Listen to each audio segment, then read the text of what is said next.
Ah, lovely water. Hello, everybody.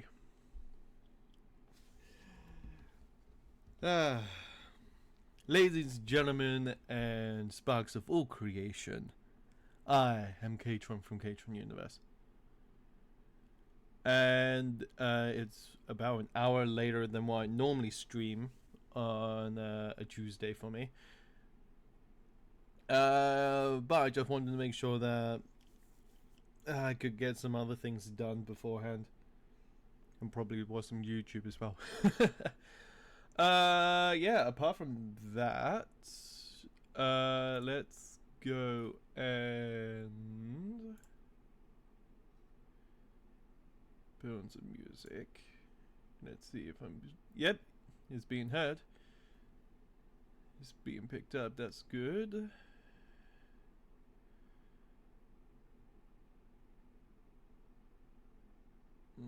And we will go over to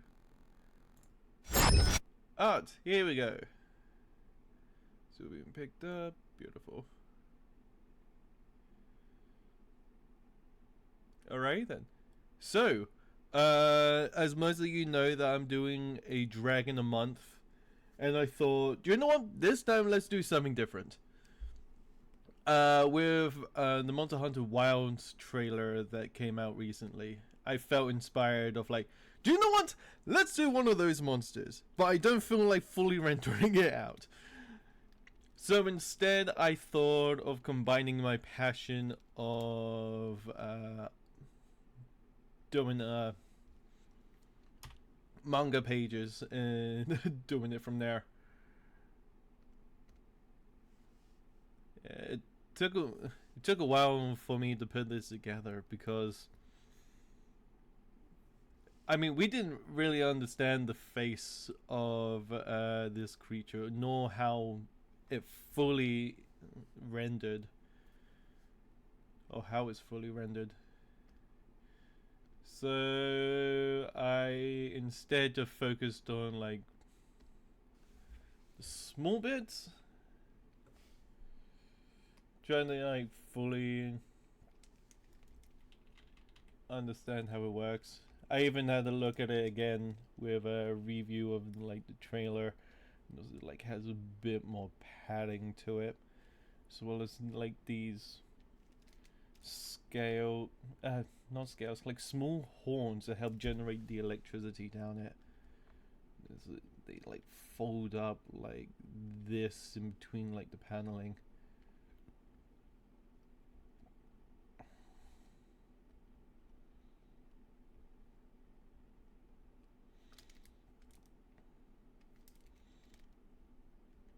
As it goes up and just gives it that bit more detail.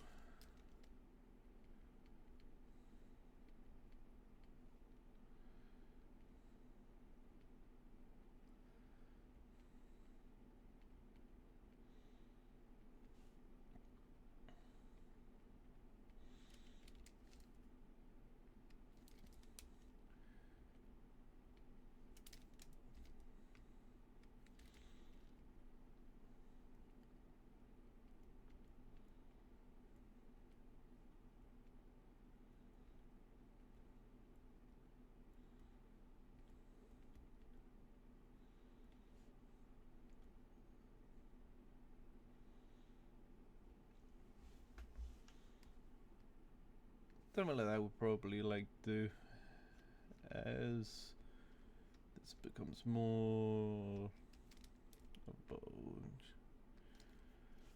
just allowing the muscles to naturally like take shape.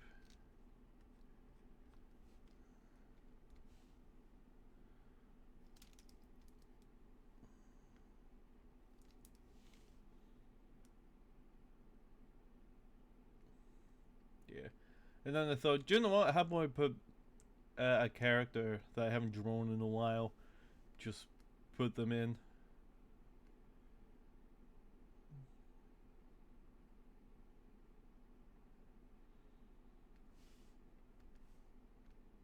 Yeah, so I thought that'd be fun. So then, let's go ahead and start this. Let's do 30 full outlines.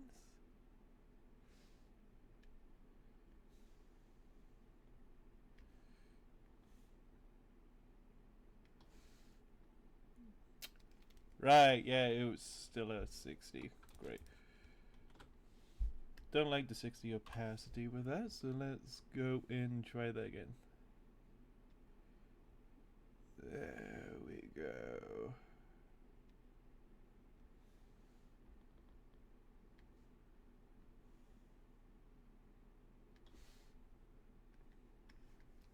So that's the borders done.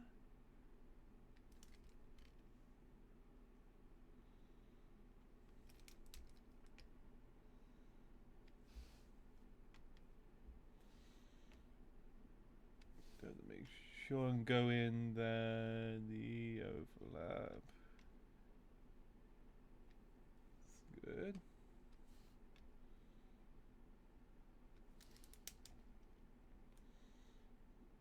And now the stuff in between.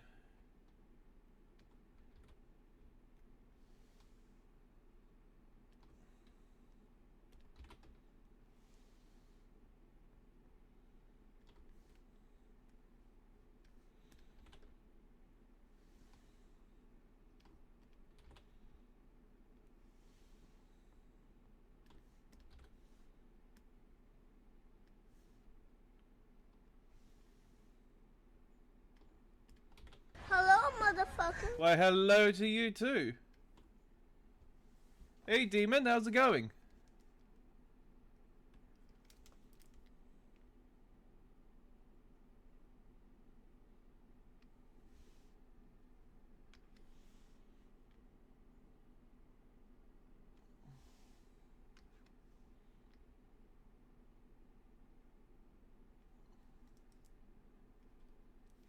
I am doing well, thank you very much.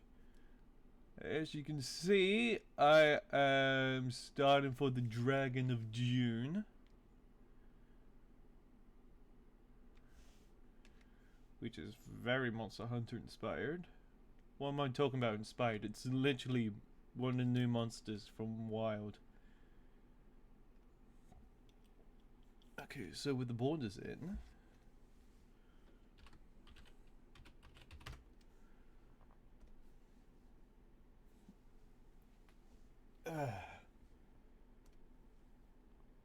let's go and get rid of them and do basic setup for this. So what I want to do here is to heavy emphasize the silhouette, kind of like what we did with the rabbit dragon.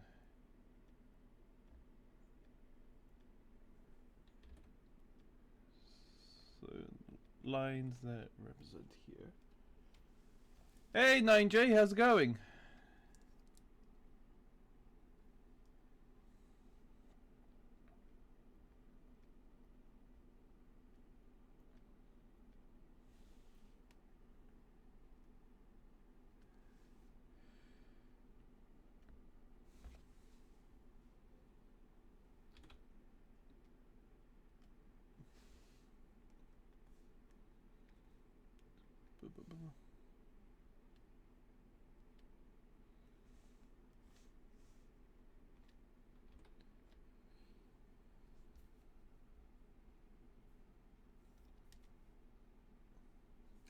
I am doing well. Thank you for asking. Right now, I am. So, this is part of a challenge that I put together where I draw a dragon a month. And right now, I'm doing the dragon for this month. But I thought, do you know what? Let's do something different. Let's combine my passion of drawing dragons and like my manga comic that I'm working on. and just also combine my love of Monster Hunter with the new Lightning Dragon from the second trailer.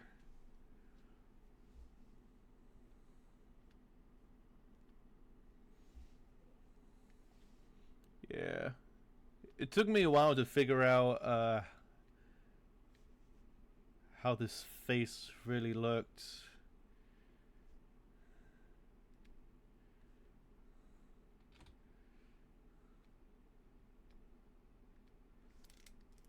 Yeah.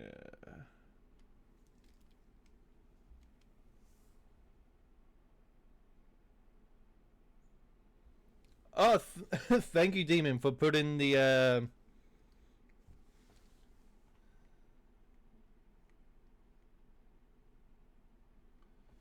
Yeah, I mean the format changes depending on your printing publisher.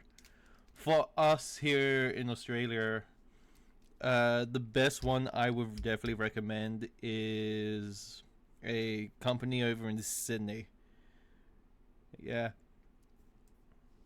Then from and then from there you get an understanding of the printing sizes. So you make with a digital one, you make it to the size that they specifically state, and then just turn up the pixelation to it. So for me, I have a comic page which is to their specification, but it's up to about 1,200 pixels, which is a lot.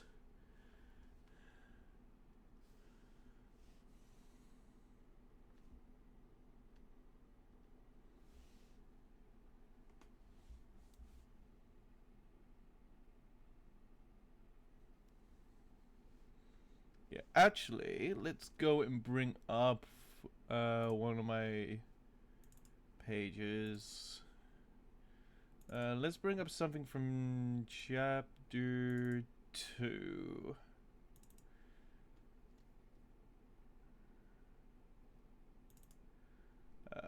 Just quickly going through pages.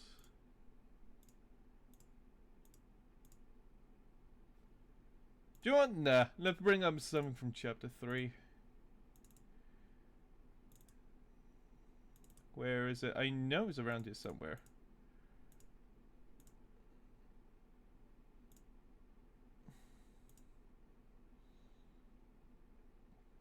Yeah, no, it's the best.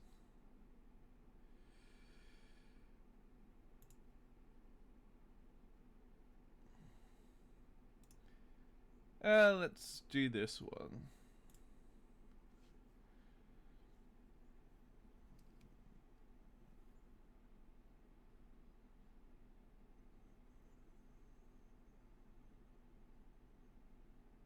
Oh, the layout, right? Yeah.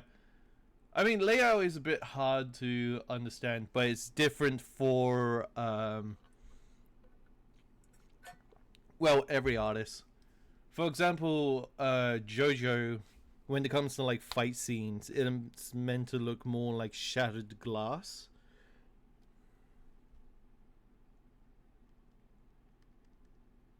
No, no, you're completely fine. So, yeah, page number 1 of chapter 3 goes over basically additional races from what has been introduced in the first chapter. With the 2 different types of orcs, minotaurs, and also people that can like transition. Wouldn't be transition. It was like transform between different stages of like like full on beast and like full on human, with like a 5% difference.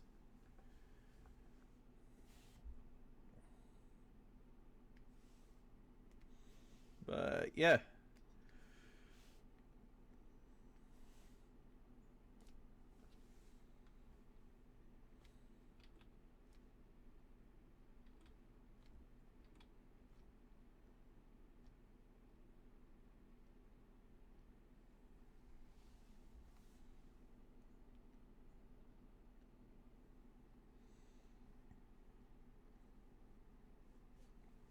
Thank you very much.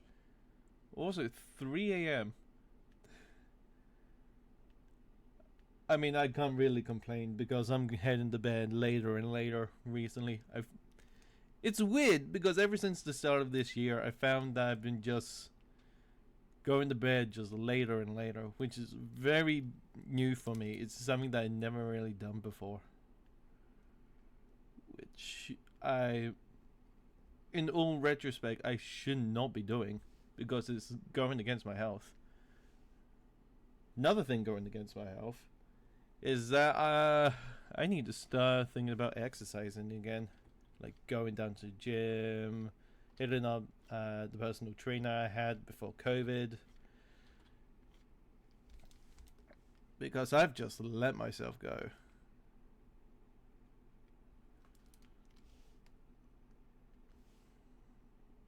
But I've just been so busy with like work, comics, streaming, so many side projects.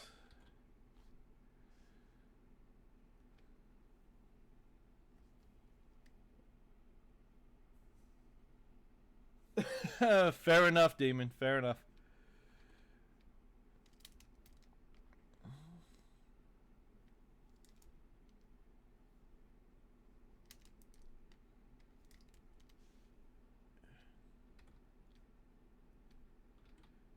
Yeah. So right now I am working on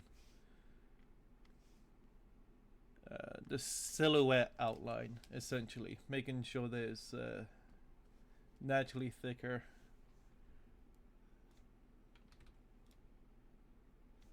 than the ones I'm going to be using on the inside.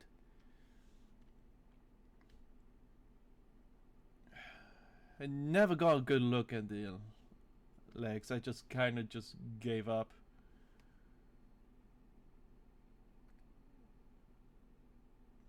Yeah, I mean, I know it's using the Gormagala skeleton. So, probably just...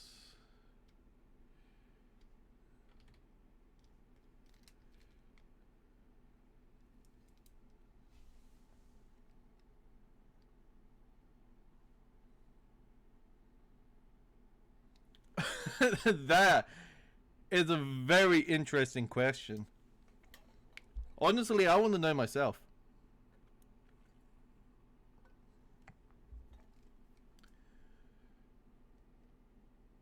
Is that...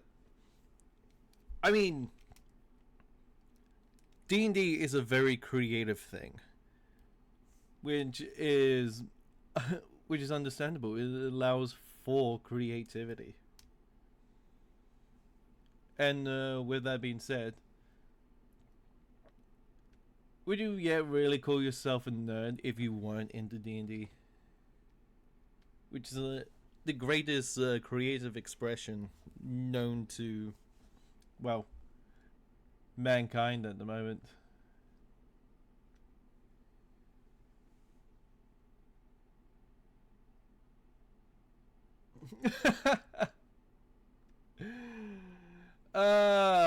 I don't know if that's a coincidence or it's again a creative freedom and expression. Because you're imagining for an artist, D&D allows for a lot of internal creativity, and also it just inspires you to draw. And also the artist can't help but draw. So when you find an artist that plays D&D, you can instantly tell. Because they're very into like the fantasy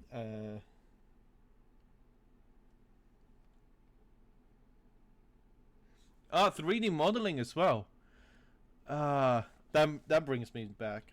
Because strangely enough, I have an advanced diploma in 3D animation and special effects, meaning I know how to use a lot of these programs that help create like 3D models. However, back in the day when I got that diploma, I didn't have any money to like get the the programs for it.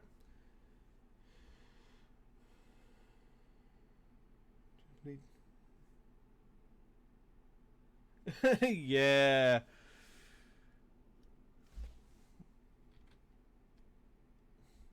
Yeah. I just haven't used that degree at all because I tried to get into like the film industry using 3D animation and stuff. And also it's like, oh look, there's a new one yet being set up. We'll be easily able to get in.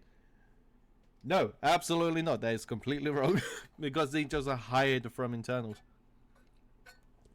Because that's just the job industry in general. You hire the people you know.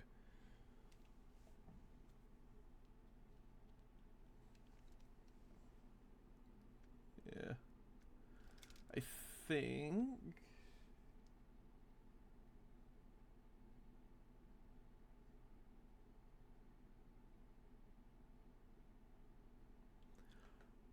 Good question. Because at the moment I'm only streaming like the dragons that I'm doing just to make sure that I like get it done and stream more. Well, get used to streaming more. But apart from that, I try and like draw as much as I can because I don't just draw digitally. I like practice with like physical stuff as well.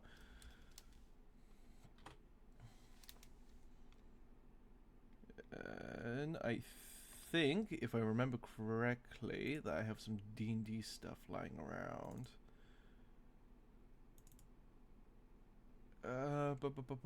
Character symbols, Strange of Fate,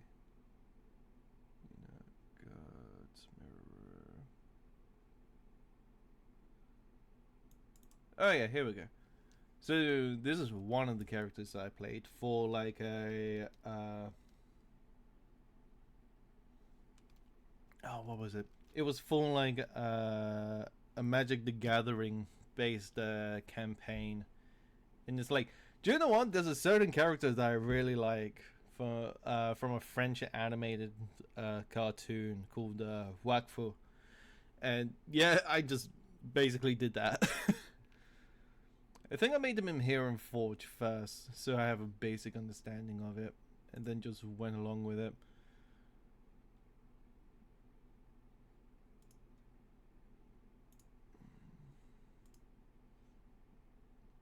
Yeah, and then I have like the Undead Drow Vera, which had probably the most trauma I've ever had in like a campaign.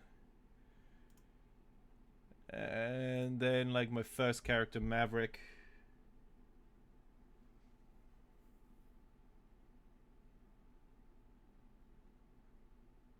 Very much since I started drawing my train. Yeah, drawing on the train, surprisingly difficult, but really works well. Campaign trauma is so real. Yes, yes it is.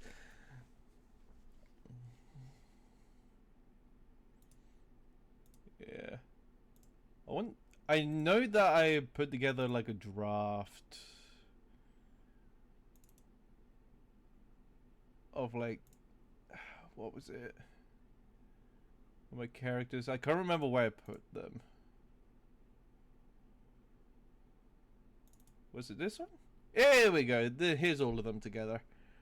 The drunk monk. Yeah, the drunk monk tiefling was fun. Maverick was fun. Vera's fun. Canal, which is the green dragon fighter.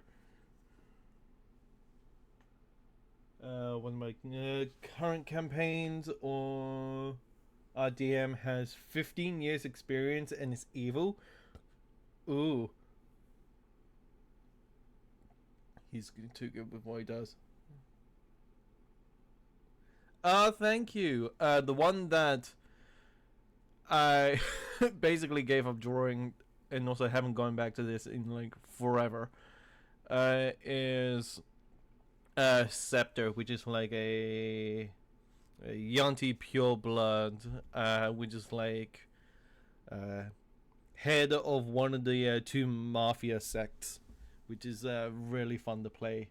He's basically like low level monk but high level in rogue mastermind, which is like Sherlock Holmes.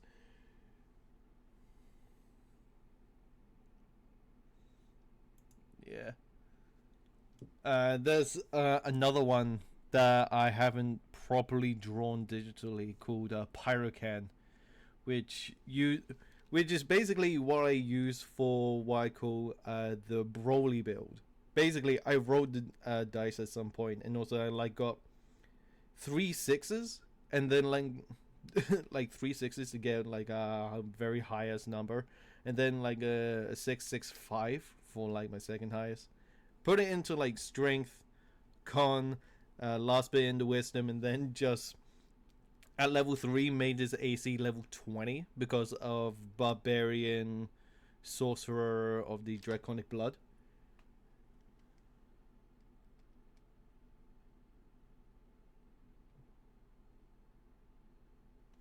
Yeah. And that's the thing. For the campaign that we're streaming every Sunday night, it'll probably be Monday morning for you. But where did I put it? Here we go. Streaming D&D characters. Yeah. So I went in, drawed a bit of our characters. This is me. Hello. This is Royston Urich, which is like a Japanese name where the family name comes first, then his name. So this is Urich. He is a blind fighter rogue, which is completely utilizing on trying to improve his crit rate. So then he just does a lot of damage. Hate drawing group things. My character is really difficult to draw. Ooh. Yeah. When it comes to like characters, it's like trying to simplify them down is the hardest thing to do, because you don't want to make them too detailed dense, but you do want them to have like detail to them, so then they're like interesting to like look at when the thing ends. Because it's like the dragon here. When I first started the stream, this was like a very simple neck, but then I added in like full-on scales to kind of match like the small horns that you proc up when he does his lightning strike.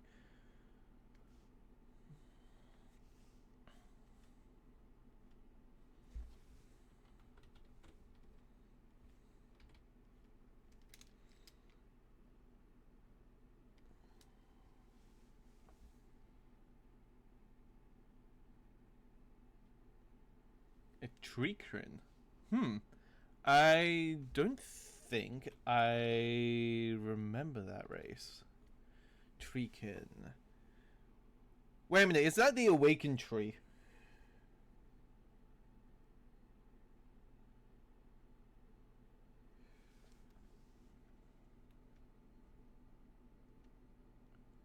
It has to be the Awakened Tree, right?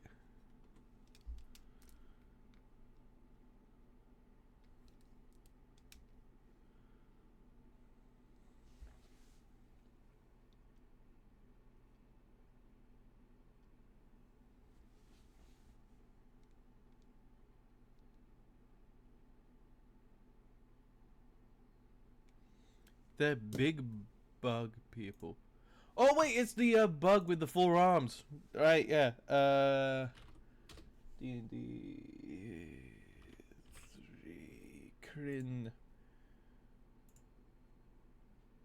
Yeah, it's the Martian bug people that primarily live in deserts.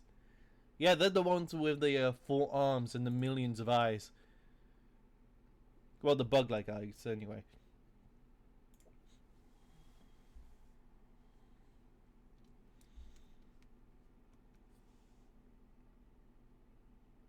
Yeah, they're like really good.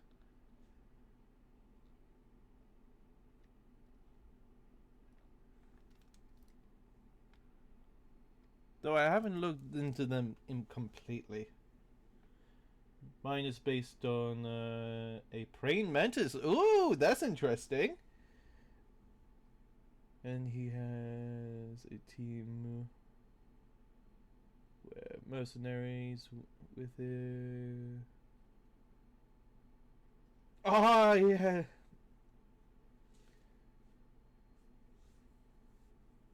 Has a team who wear machetes with him, one in his mouth.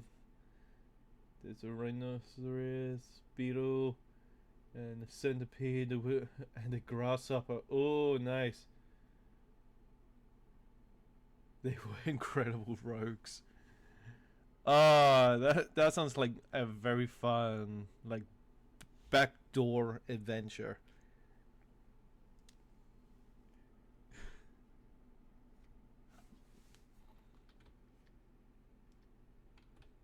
Yeah, it's like it can be adventure in like your backdoor where everything is like where the world is like viewed from a small person's perspective.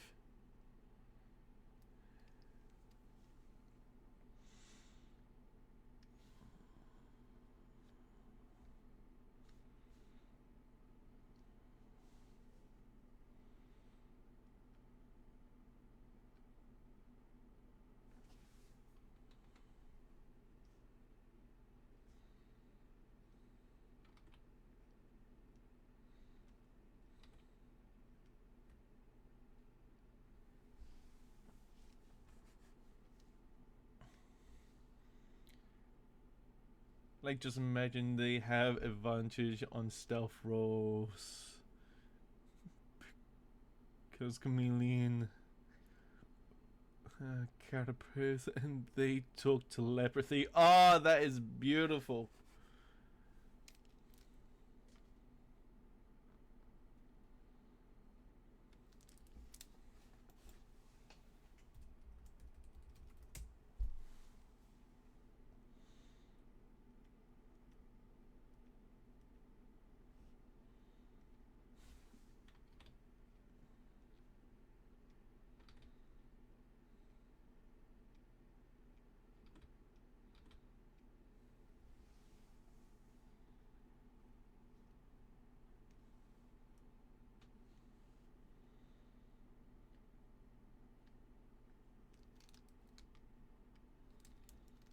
Bam, bam.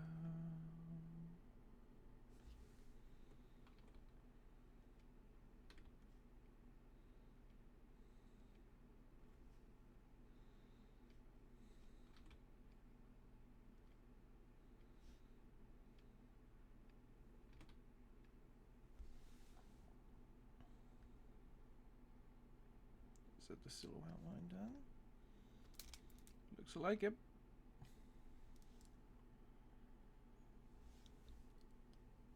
Not to mention you can choose who you're talking to, which has come in so handy. Nice.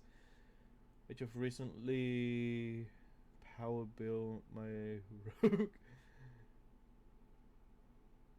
No. I love talking about people's characters and their ideas and how to like make a character.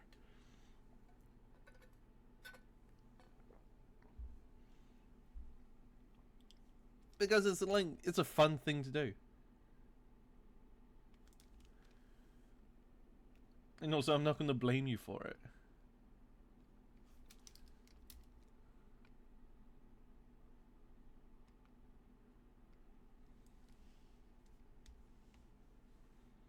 Yeah, having fun, which nobody can blame you.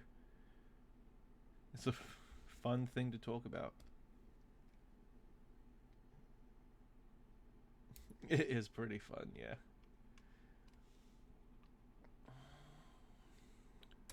Let's go and turn that over.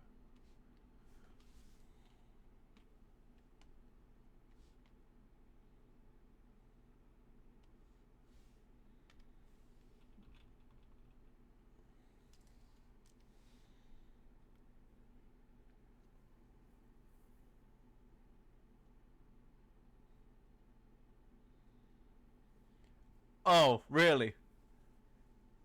And a tank that's absolutely insane. Now this I need to hear about.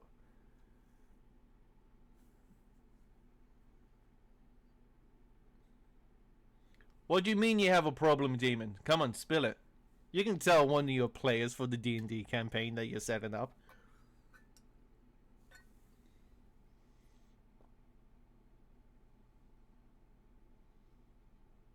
Oh no, not the adamantine armor tank build. You know what? At the beginning of my campaign, around like session 3 or something. And he has spells? No! He can up his AC to 32? Damn. Wait a minute, hang on, Demon. You made a map too big for Foundry. At that point, you need to, like, split it into 4, if that's the case, and then put them on the different maps. In, like, their own section. There. I have solved your problem for you. How do you feel? Oh, man. Because, I'm DMing a group at the moment, and also they have an insane tank. Like, his AC doesn't get up to 32, but he doesn't need spells for it.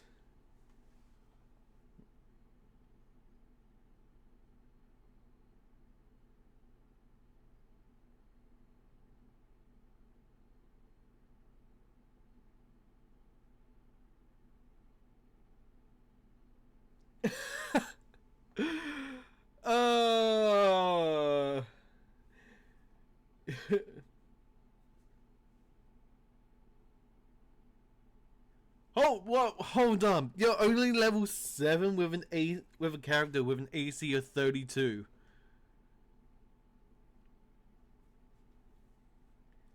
Understandable. He hates you because of his mistake. I mean, I just gave my parties adamantine ore to deal with, and also they were like level 2. This was like the 3rd session.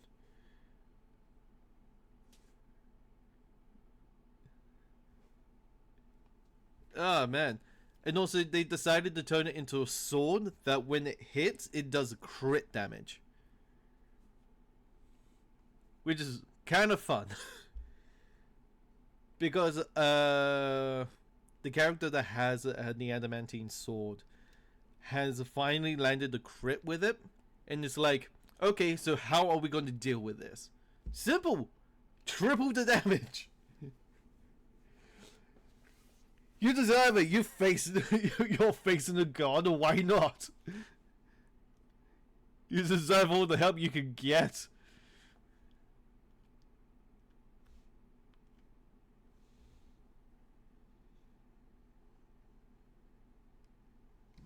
Down 2 members, but still killed it pretty easily.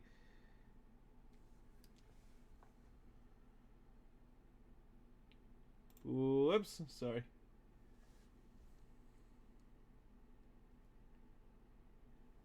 Adamantine swords. So, with adamantine, you can either turn it into armor that neutralizes any crit that is dealt to you, or you can turn it into a sword that any damage it does counts as a crit.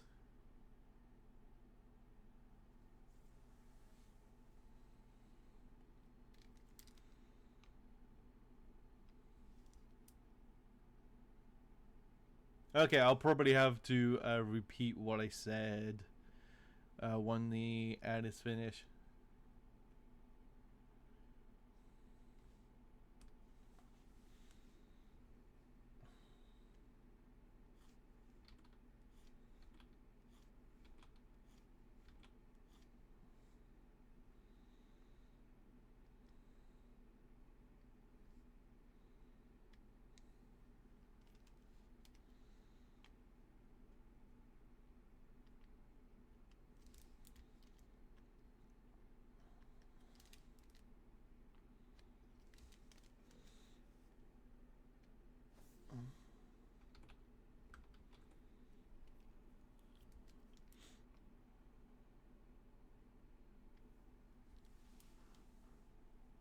Oh, you're back? Yeah. Yeah. So adamantine armor neutralize any crit that comes towards you. Adamantine weapons deal damage as if they were a crit. Not only that, they count as magical. Yeah, they count as an uncommon magic armor, which you don't need to attune to, which makes them really freaking powerful. Yeah. One of my friends asked me, is like, hey, my DM wants me to become an evil character, and so he decided to, like, I can get either 2 uncommon items or a rare item to help me to, like, stand a chance against them. And so I told him, okay, the 2 uncommon items that you're gonna get is the adamantine armor to nullify all crit damage, and the second one is the shield of protection. Why? Because it nullifies a magic missile.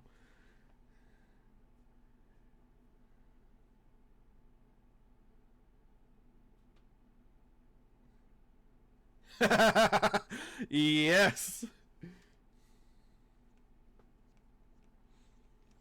Yeah.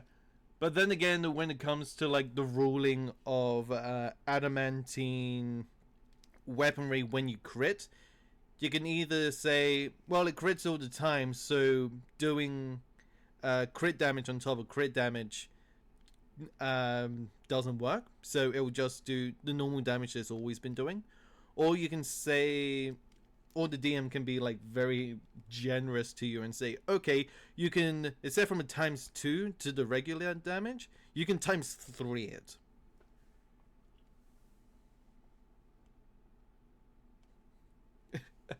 Yeah, but with that, you'll probably need a good blacksmith to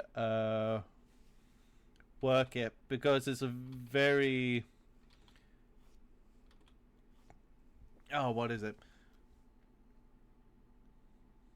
It's not the other kind of fantasy metal, because that's the elven kind.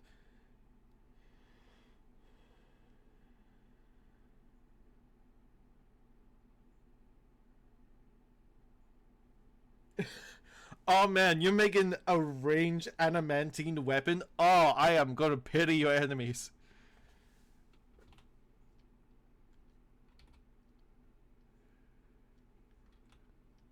So essentially, you crit people at range. But again, when it comes to the rolling, when you roll a crit, it's like, so you don't it's like you don't it's like, so you don't crit the crit, you just do the crit damage like it always has. It depends on the rolling and how your DM feels, but it's really good. And also, if you have like a paladin, because there's a broken build with paladin, where it's like, when you hit something at range and they're inside your aura, they have to make a con saving throw or become paralyzed.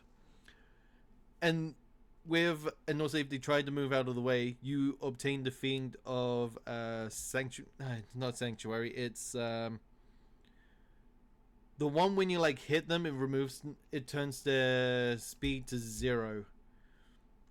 When they tried to move away from you in combat.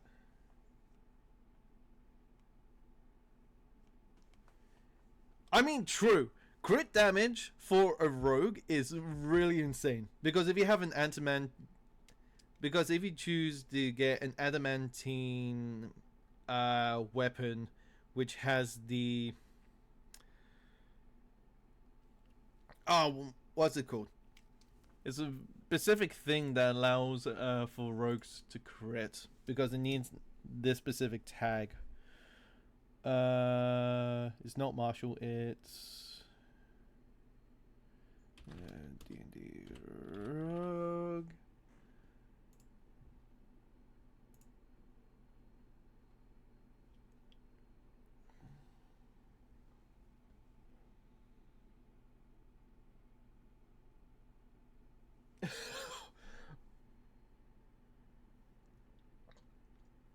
Oh no, assassinate! God damn it! Bu- bu- bu- bu-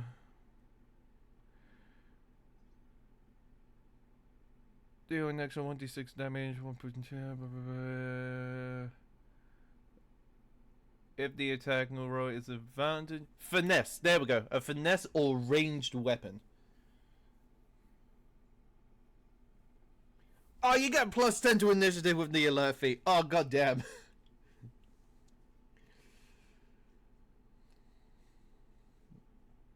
Yeah. So,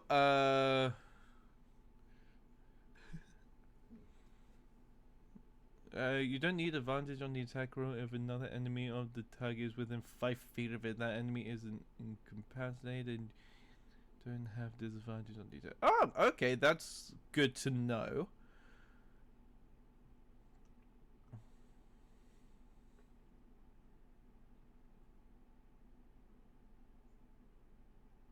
Oh, glaives are both finesse and the range. Oh, that's gonna be good.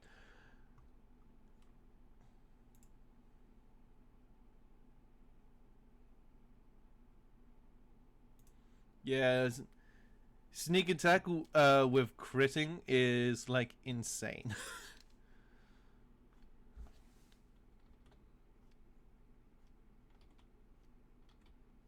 Yeah, I mean if you put if you get the feat that when people move outside of your attack range, and that's including your glaive's extended feat, you can like go, no, you don't move anymore.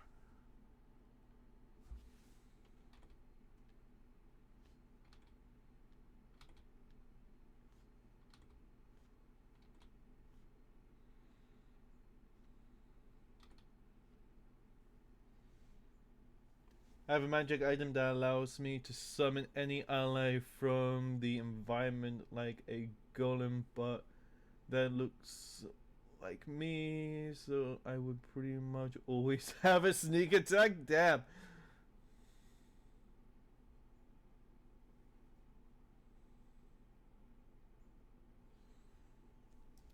Oh yeah, so there is a feat called Sentinel. That's it. There's what it's called. Called Sentinel, where when somebody moves outside of your attack range, and that's including with the reach effect on your weapon, you can hit them and reduce the movement to 0 so they cannot move. It is insane.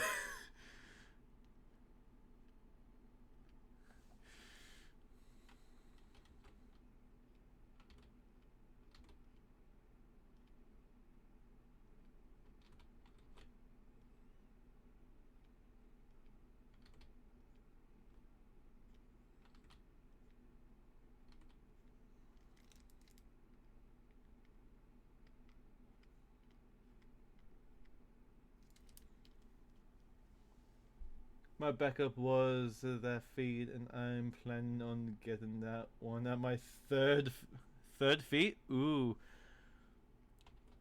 Okay, so you have alert. What's the second feat you're going to get? Because we now know that alert is going to be your third.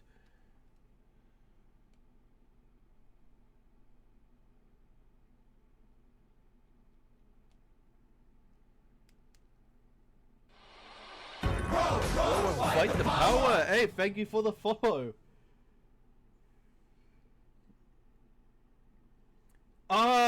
20 on the passive perception. Damn. At 7th level as well. Yeah, because it alert also adds on to your passive perception, doesn't it? Yeah, I have a character at the moment. No, I have a player at the moment which has a passive perception of like 22. However, they're at 16th level.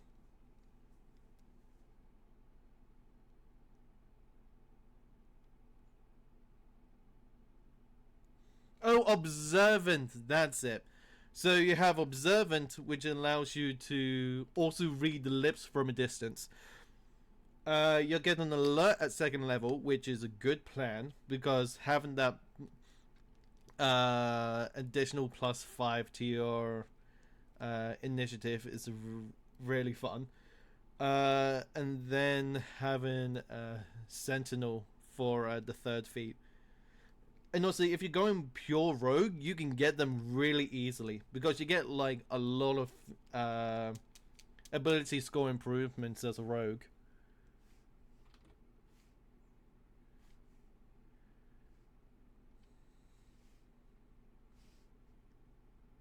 Yeah. Yeah, with my fighter rogue, I'm primarily going with like the dual wheel fighter. So he has the dual wheel fighting stance. The next one he's going to get is no, he has two weapon fighting at the moment. He's gonna get like feats that help support it.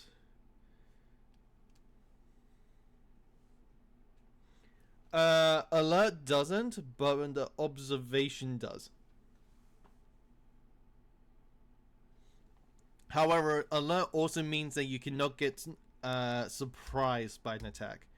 Meaning that if enemies sneak up on you, they do not get the surprise round effect placed on you. Which is really good, so you can attack the same turn that they attack.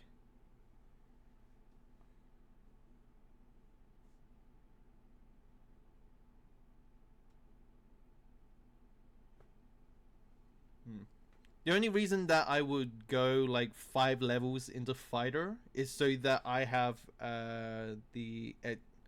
wait, do rogues have the extra attack feature? Because I can't remember if they do. I know that there is a subclass that allows them to have it, but apart from that, I don't think that they have the extra attack feature.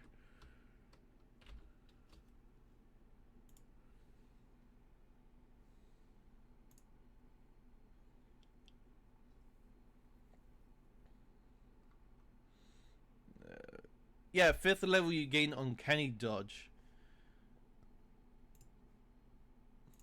Yeah, the only reason that you want to go into like fighter or like barbarian is to get that extra attack feature.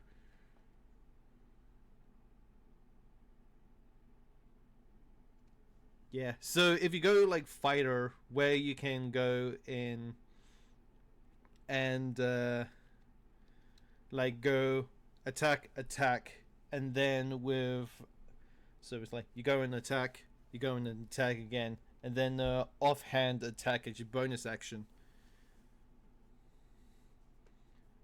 Yeah, because already with the dual fighter feature, it means that I can attack with a weapon with my offhand and still do like my full damage on it. Because if you normally when you attack with your offhand, you don't deal that additional damage to it.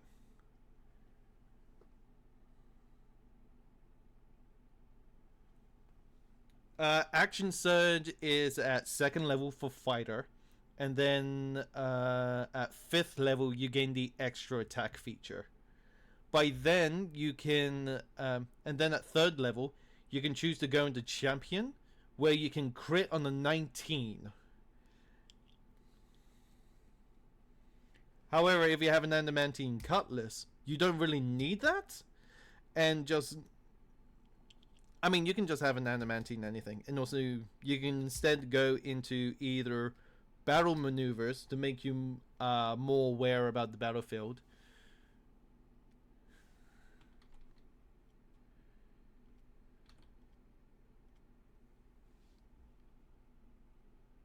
Yeah, it's definitely tempting. I mean, it's either that or go into Paladin, which means that your attacks now not only deal sneak attack, but also smite on top of it. Dear God, I need to make a character like that.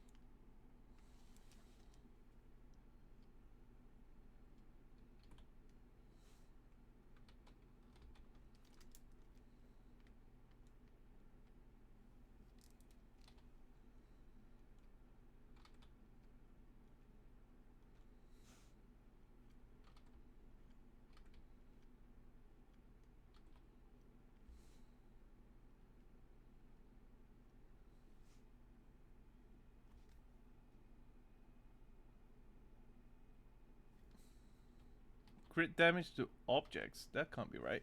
Hold on.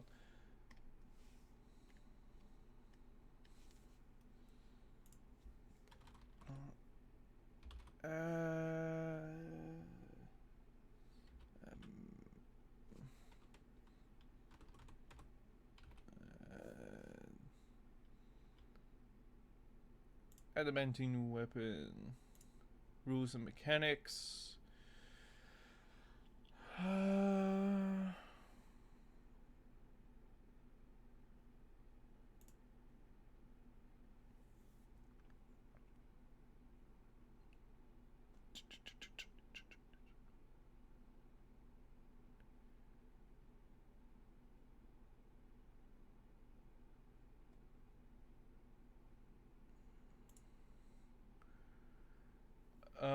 Of a coating with adamantine I use on the used to break objects.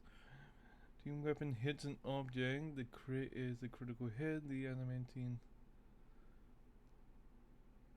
Huh, that is weird.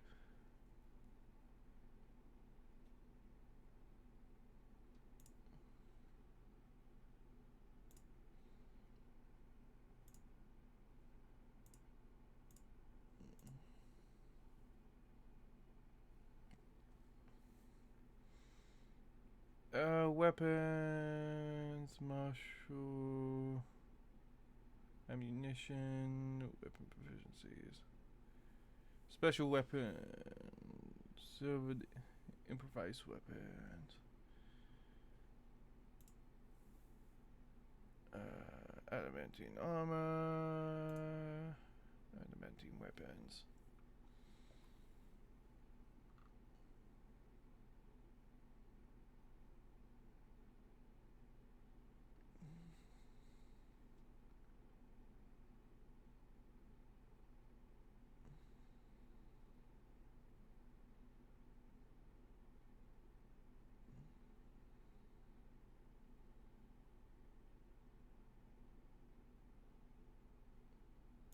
Huh, that is weird. Because, yeah, it was according to Xanathars, which is...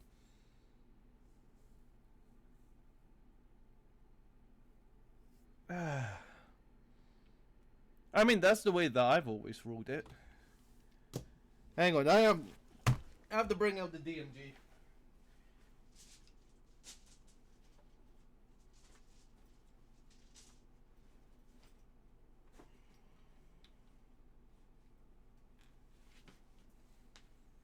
Got me bringing out the book for this one. Hold on.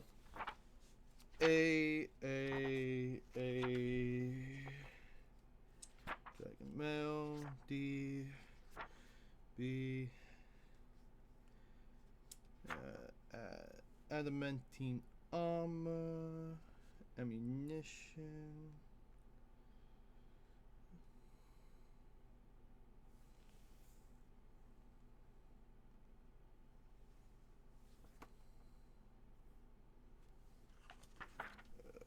Is it underneath weapon?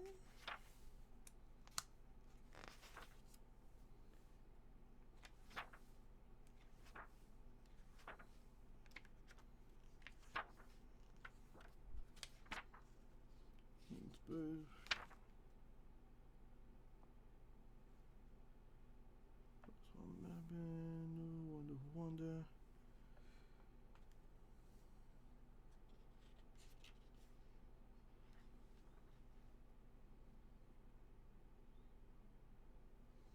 Yeah, you got me questioning my knowledge. Hold on.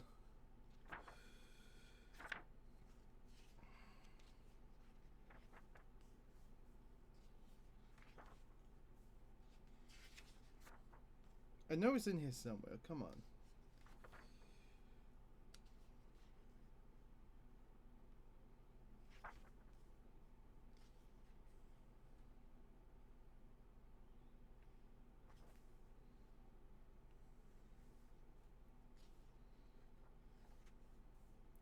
Potions, oil.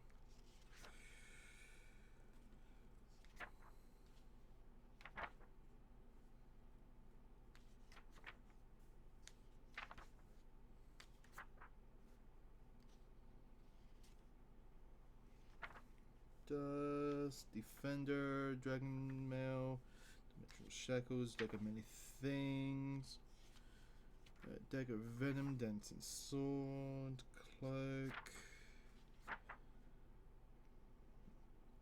Armor, Arrows, Animated Shield.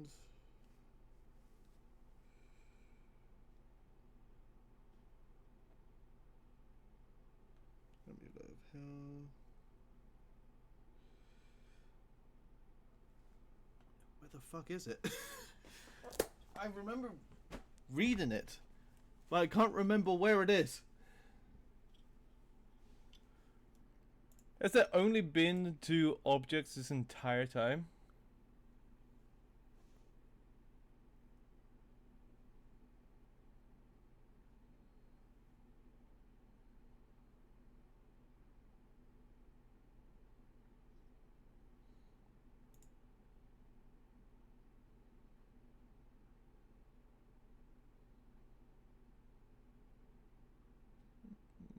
Magic items.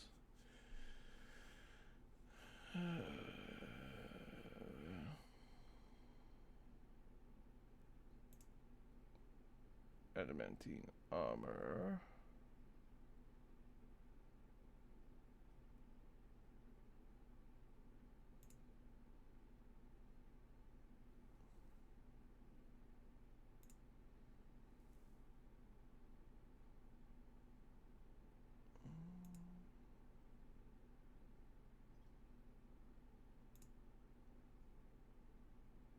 Armor of Gleaming, artifact, nope. Unique, questions. God fucking damn it. It's almost as if it's got erased from the internet and was making me look like a fool.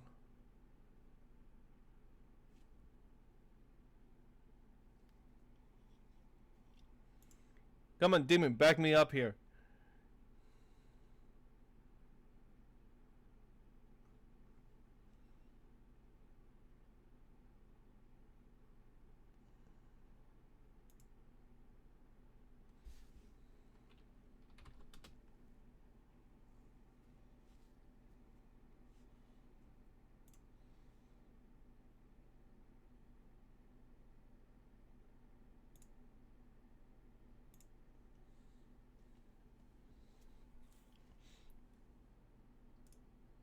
Okay, so I'm looking at the adamantine longsword for Baldur's Gate.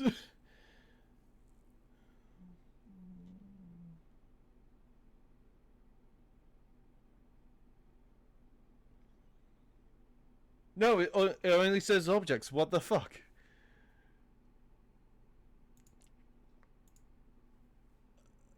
I have been bamboozled this entire time.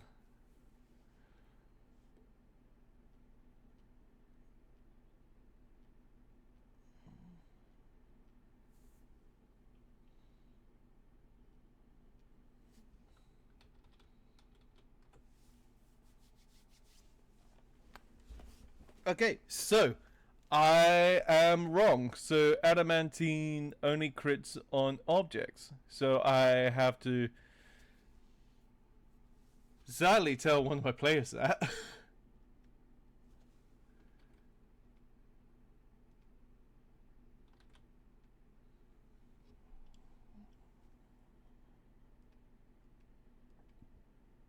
Yeah, so turning it into armor would be the better assortment. Yes, you have ruined it for me. How could you? However, if you take like a level in fire, you gain proficiencies in like medium and heavy armor. So you're will be able to wear the armor. It's fine. It was fun while it lasted.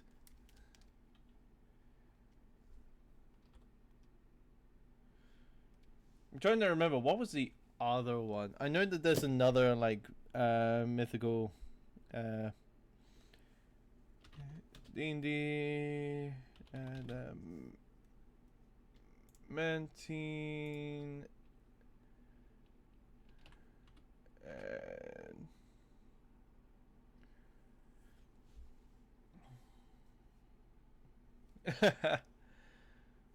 I mean, you can then turn it into a shield because that counts as armor. So you will still be affected by the negate crit. Technically. Hang on. Does it say only armor or does shields add on that tag? No, only for medium and heavy armor. Damn, you can't make a shield out of it and get the same perks. That's a shame. Rogues can't use shields either, damn.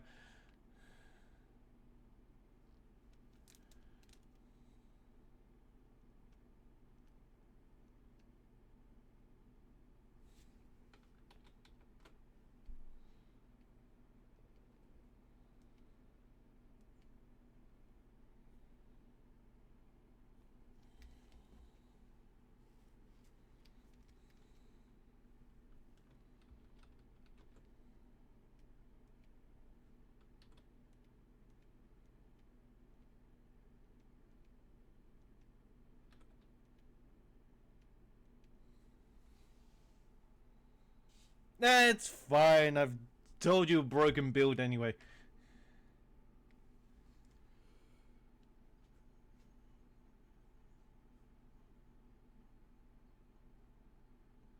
Yeah, that would be true. Because at 7th level you gain evasion, which is actually pretty nice.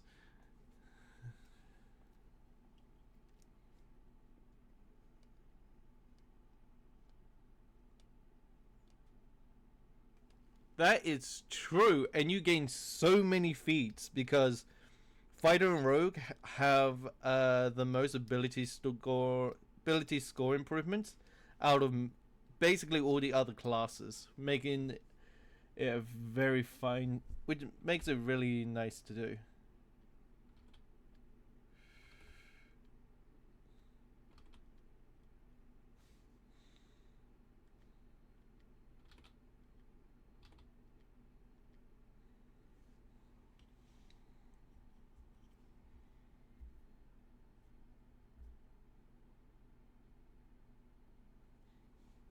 I'll have to quickly look it up again. Hold on.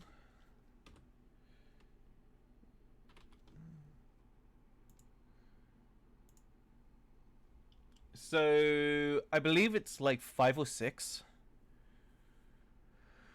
Ability score improvements. Your first one you get 4, then 8, 10, 12, 16, and 19, making it 6 total.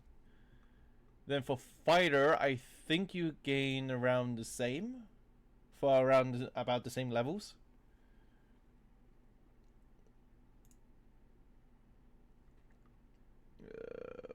Fighter, here we go.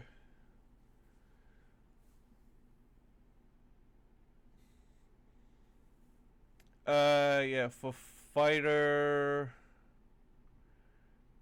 it is 4, 6, 8, 12, 14, 16, and 19. Oh shit, fighter gets 7.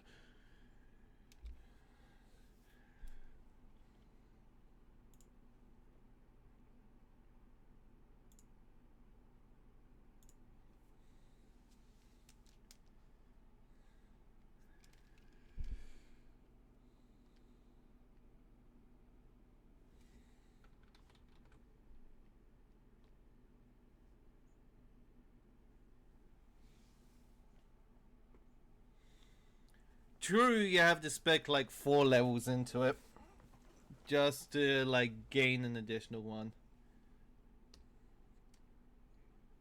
Yeah, definitely worth it anyway.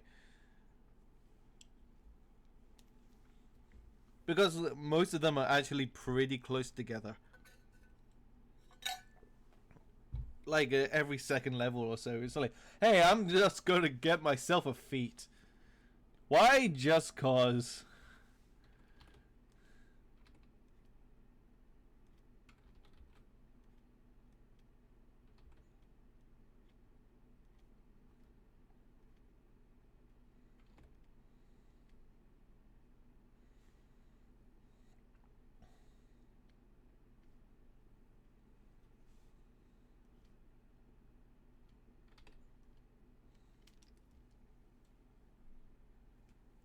Yeah, I mean it depends. Are you doing it XP base or encounter base?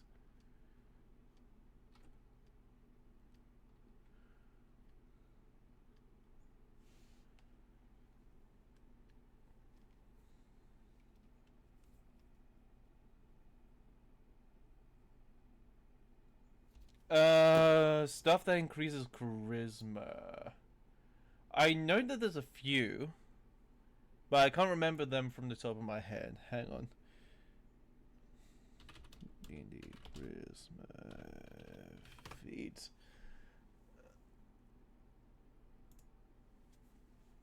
Uh, bu- bu- bu- bu- bu- bu- bu.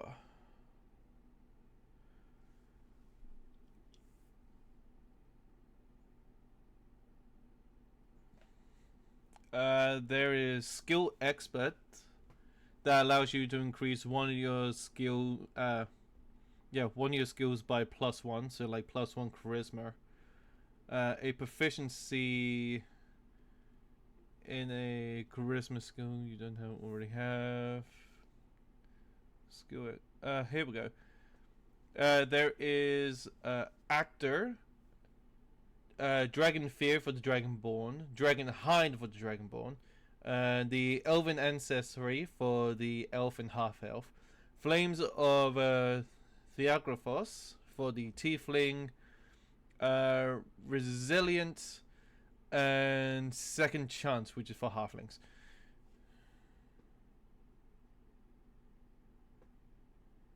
By milestone progressions, right?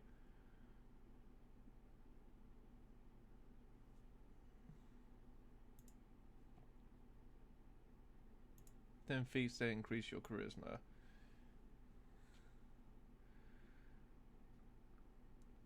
There's the actor, the open fate teleportation, fate touch and shadow touch. Ooh. There's the gift of the gem dragon. Oh, the telekinesis feat will give you a +1 to your charisma or intelligence or wisdom. Telepathic. Yeah, there's a few to choose from. But my recommendation is like, if you don't need charisma, then you don't need to spec into it.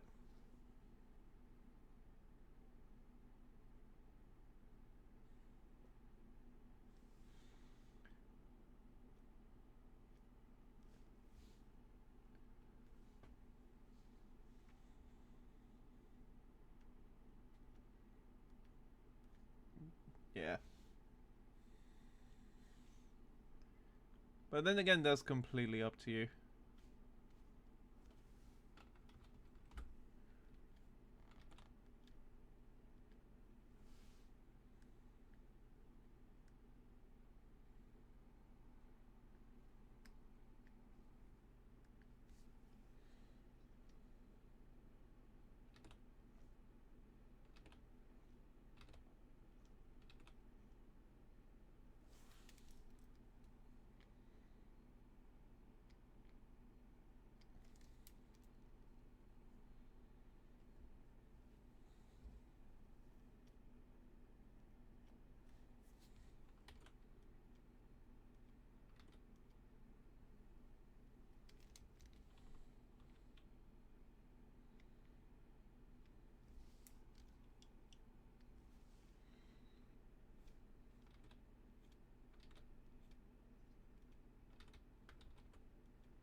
Intimidation would be lovely.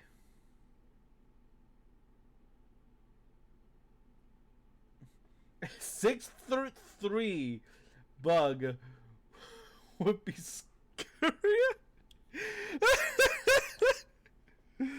Sure, a bug which towers over everybody isn't scary enough.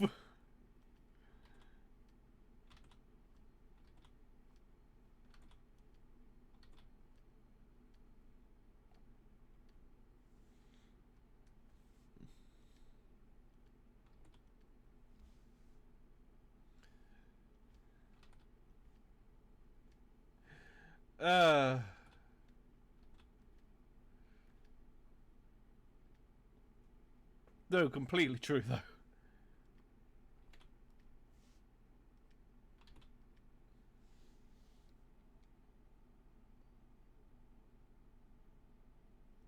A for 2 party members.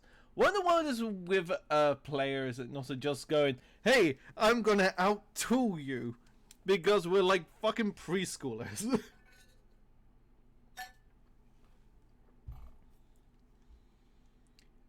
No wonder nobody wants to play as like the normal halfling because everybody wants to be tool.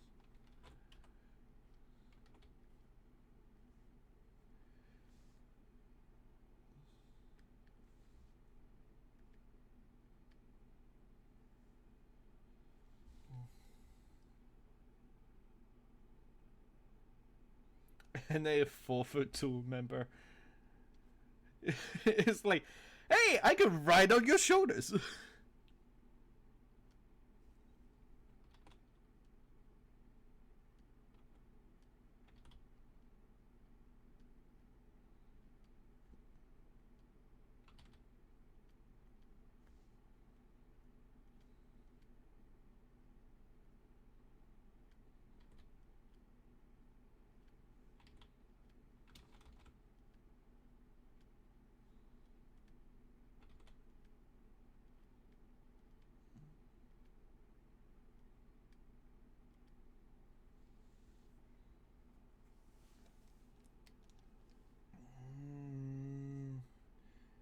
I'm debating which backup character to use because I have a huge concern. Chameleon lizard or tiny tabaxi with dwarfism. I don't know what it is, but I also have a player which has a tabaxi which I don't know, it dislikes being small. Like we don't need more huge members or so big stinky violent lizard. Understandable. Have a nice day. 4 ads, what the fuck? Right, gives me time to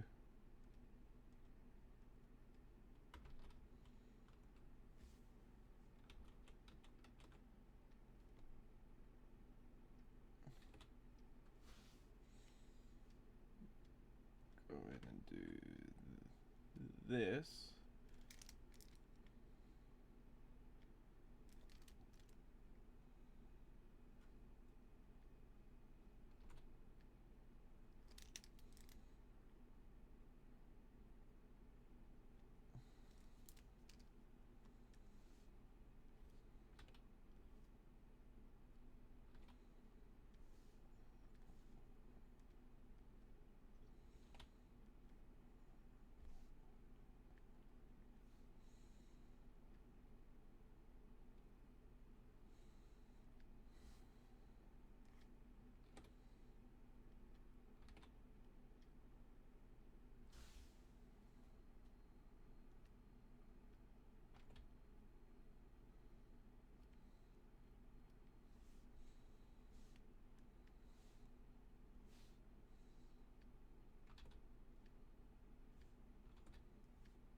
And we're back. Nice.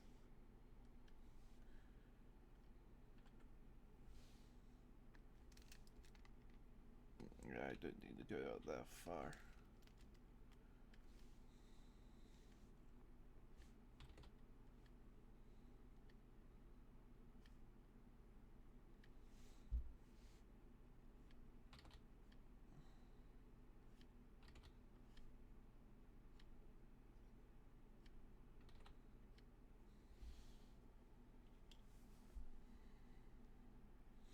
Oh, let's hear it. I want to hear it.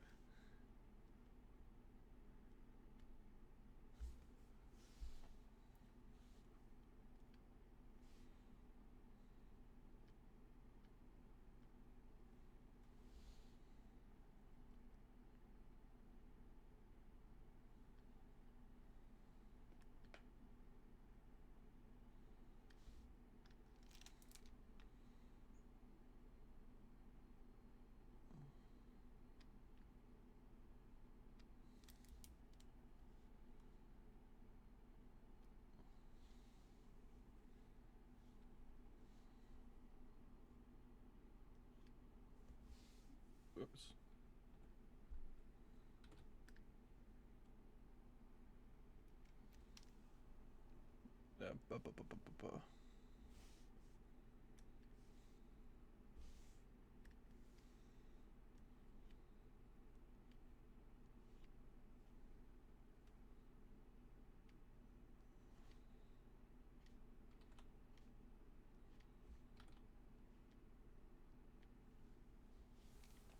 He is a tiny... Oh, a monk bard. Oh, I love where this is going. With his abilities, a little bit of help from the wizard, and a possible magic item, he can move at about...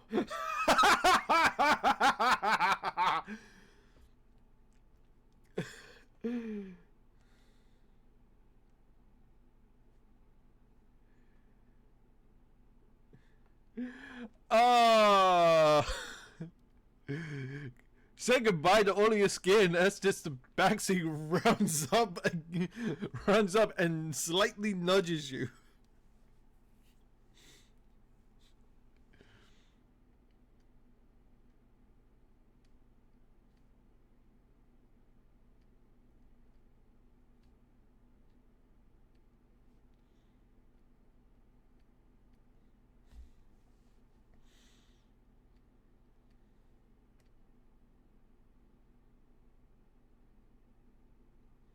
Yeah. Such a shame you can't inspire yourself.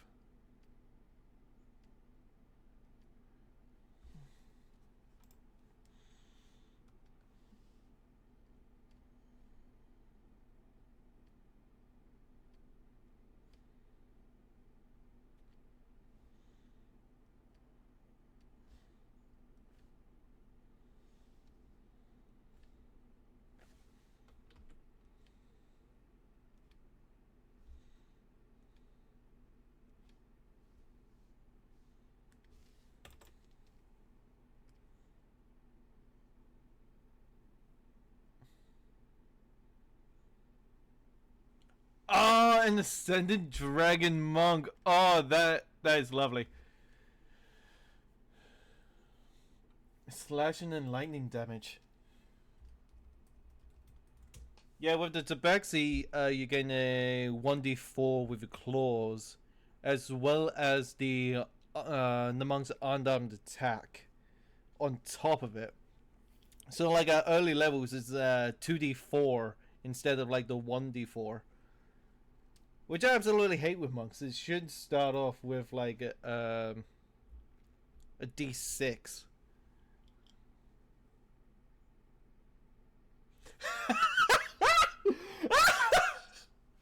Its intelligence score is 6!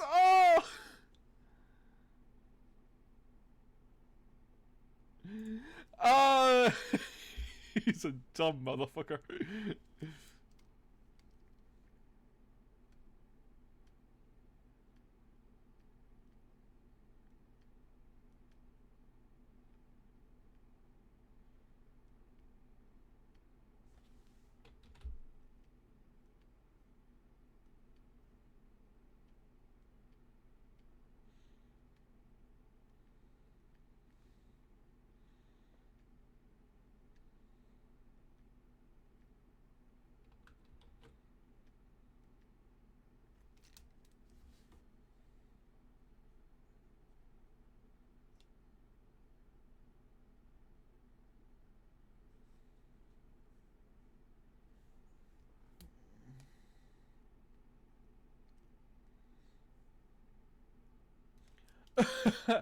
So he's able to speak common. Speaks the monotony of the abyss, and can sing like an angel.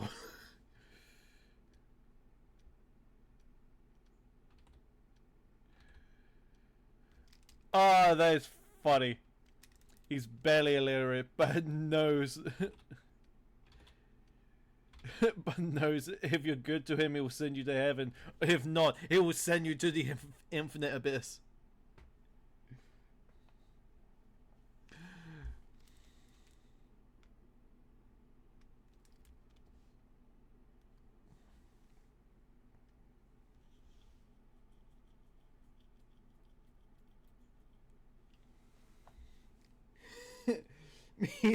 Three.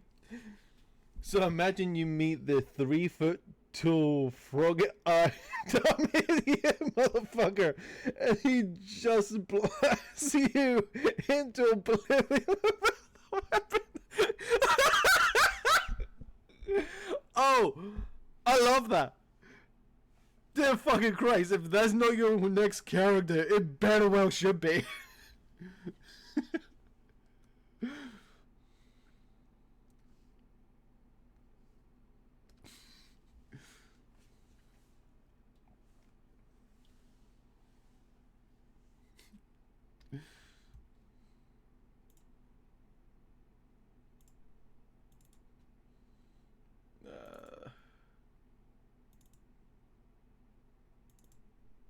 This one will probably be the best.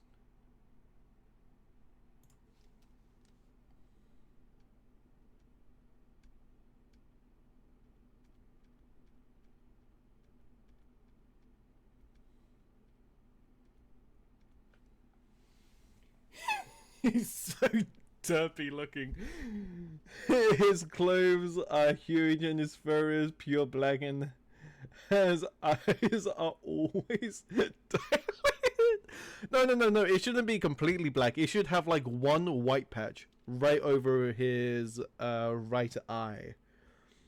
Just to give him that derp look, just a bit more extra like derp to it.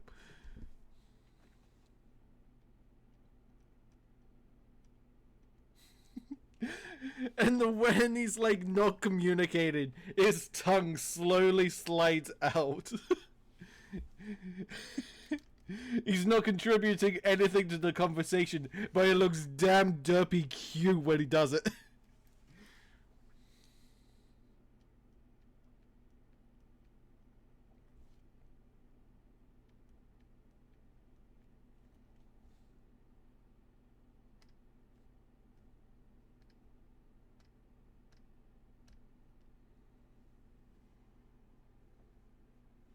No, under his hood is just pure darkness except for those two bright blue, almost glowing rings. Ah.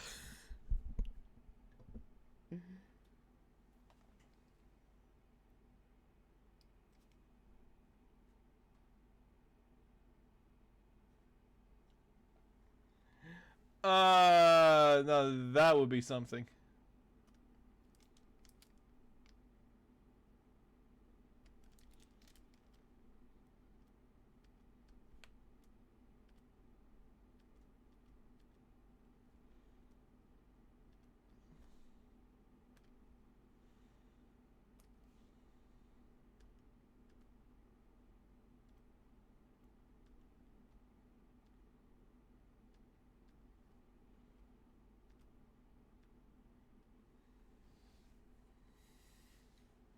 No expression, no thought.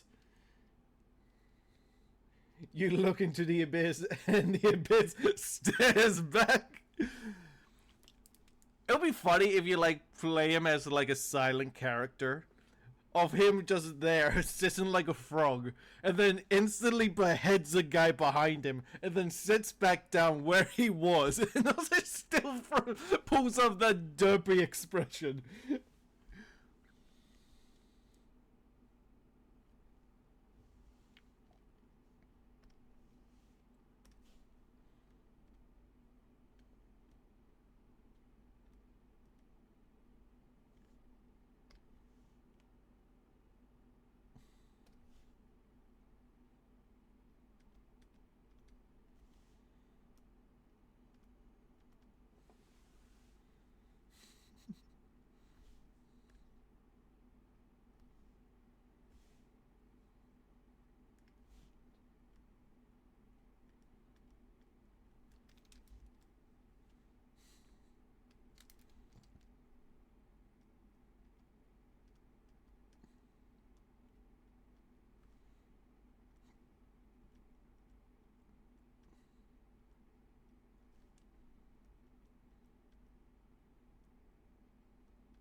he barely talks. 130 feet of movement. He's that's in what action? Yeah, in 6 seconds I can move 130 feet. I mean, I can break the sound barrier about 3 times in 6 seconds. Motherfucker, I am Sagnik the Hedgehog.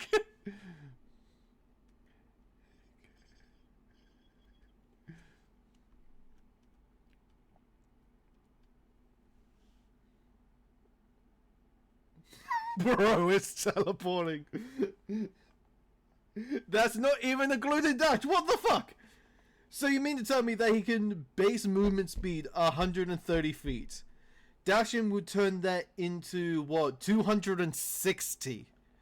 And also with a rogue, you can dash as a bonus action again, meaning that you can add another 130 on top of that, meaning that you can move 390 feet in 6 seconds.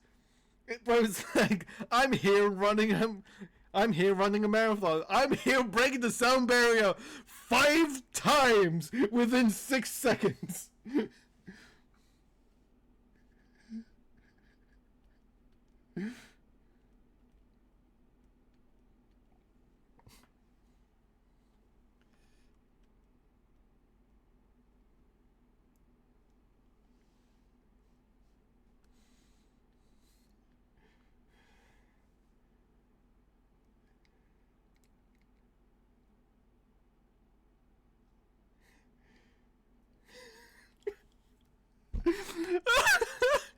Because you need like what? Only 1 level in Rogue to gain the ability to like. No, that'll be Cunning Action. Cunning Action is like 3rd level, isn't it?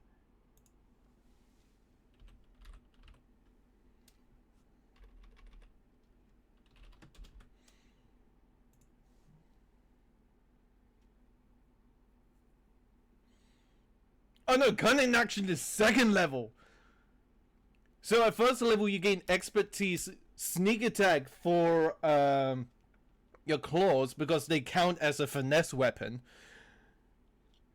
And then like Cunning Action on top of, and then Cunning Action at 2nd level. Sure, it's an extra 1d6 to your attack, but you also gain the dash as a bonus action.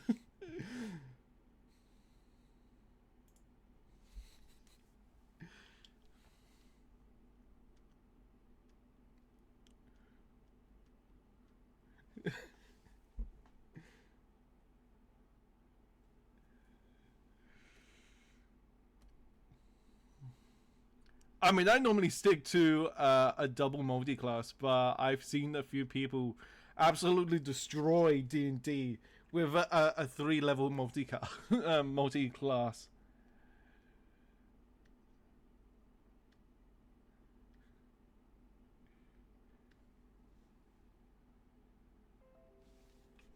Lupin. You named him motherfucking Lupin. No, Lupai. If you put an end on on the end of that, goddamn. You can call him Lupin the Third and call him the 3rd fastest motherfucker in his family.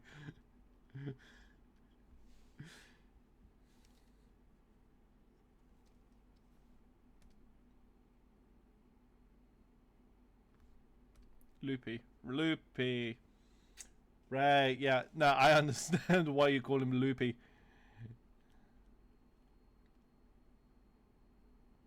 Because I have a hard time pronouncing stuff.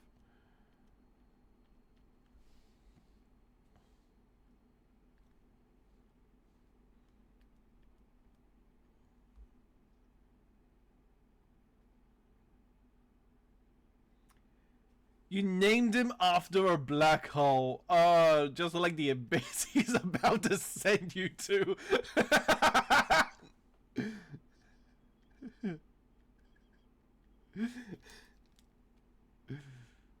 No wonder he's like black. Has black fur.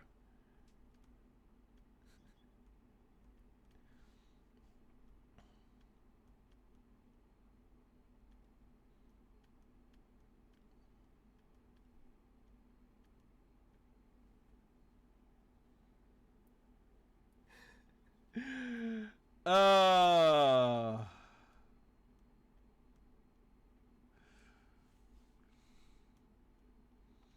Now I have to know like his backstory. Because this is way too good of a character to not ask for a backstory. Does he just exist? Does he just pop into existence? Or is it like... it's 4 a.m. Well, at least you're not out with your friends looking for beans.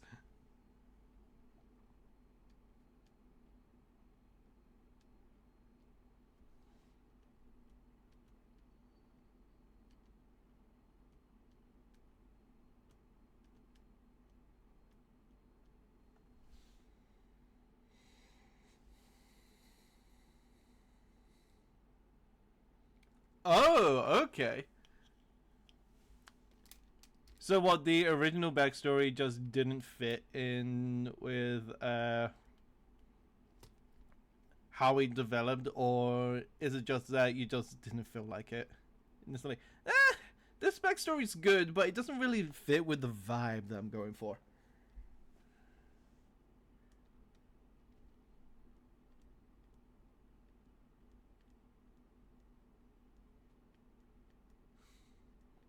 Yeah, backstory isn't traumatic enough.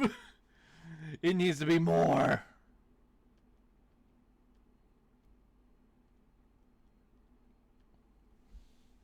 His original backstory was that he lived peacefully with his parents who own a little soup kitchen, and one day a drop of nebula fell into this soup which he ate and gained the power of lightning. Damn. And he was bored and wanted to use his power, so he left home looking for an excuse to use them. Oh no, that fits him really well.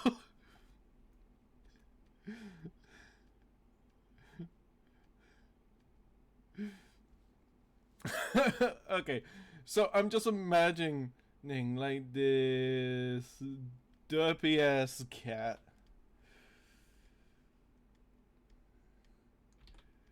Because now I'm just have to draw him just because. So big on derpy ass cat with like these big eyes. Where he's like looking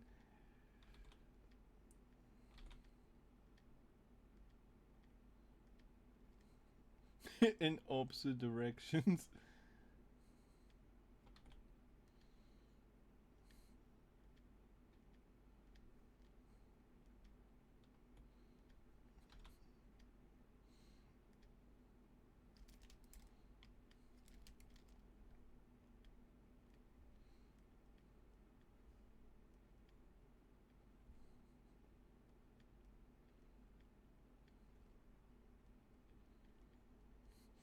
There we go. It's the Lupin.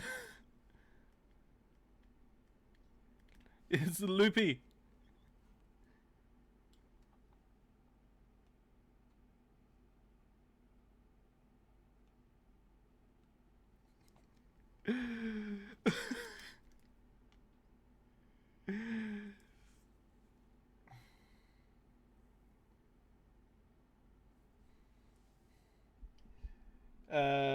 It does, but our campaign is a less goofy one, so I gave him a trauma instead. He has a big hood too, so it's literally just darkness. You love him, yes. Try not to use all caps. I should update one of the messengers to say not to use all caps. Yeah, so quickly screenshot it before I erase them.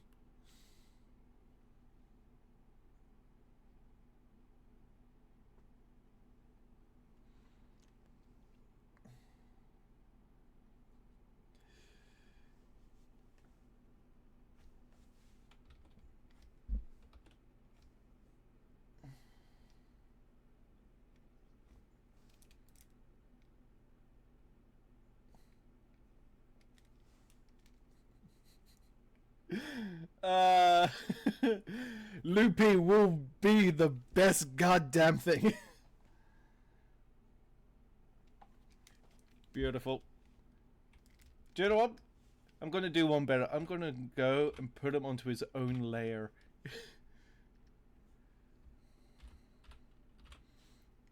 There we go. He's forever saved within the artwork.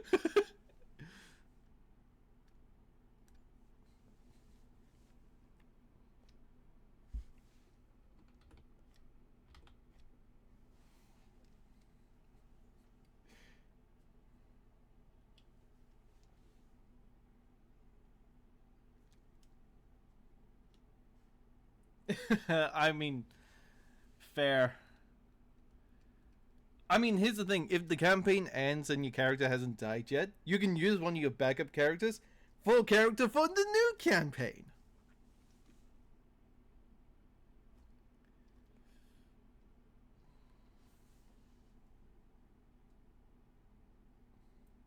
Through the power of layers, he is immortalized. Oh no, I have given him too much power.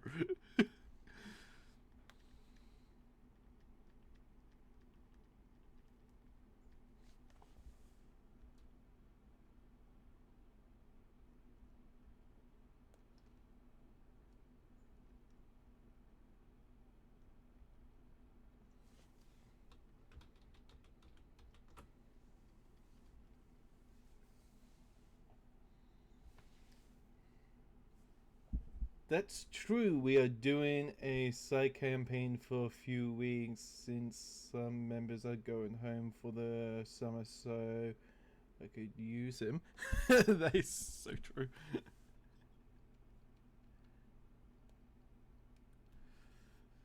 Yeah, just tell your DM, oh, I'm just testing them out just in case if my character dies from the main campaign.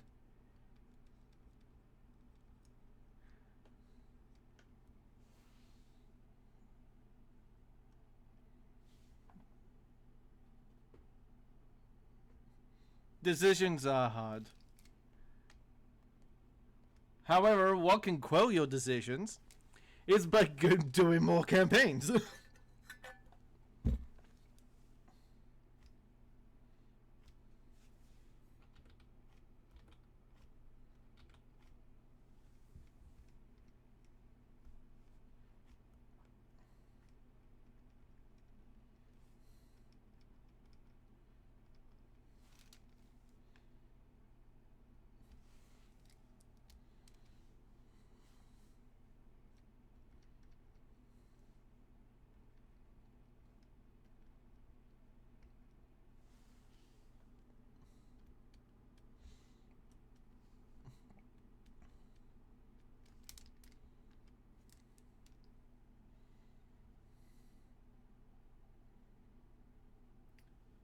Hold up, you're only doing 2?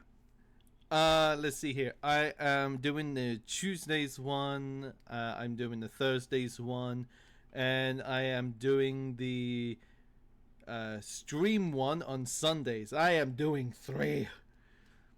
But if my work moves, I'll be doing 4 because I can return back to the Saturdays one at the local library. So, but I understand that people have their limits. They can only be creatively free for so long.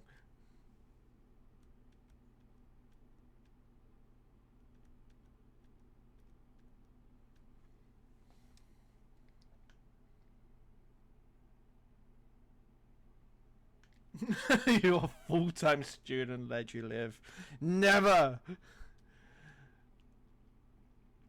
Grades are only... A passing grade is all you need. The rest of your life is up to you. Unless if you're in America, a passing grade is basically worthless.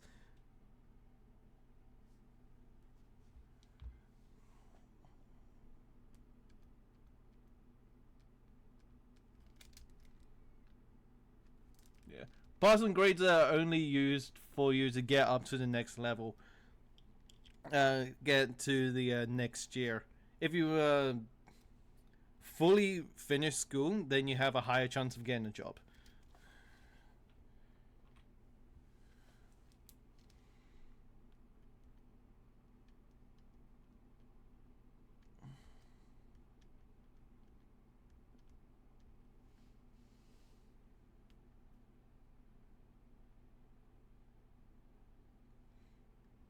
Yeah, 3D modeling. That took me 3 years to fully understand, fully do it. But then again, I was doing the course, which they were teaching me. I'm just gonna turn off my heater for a second. I'll be right back.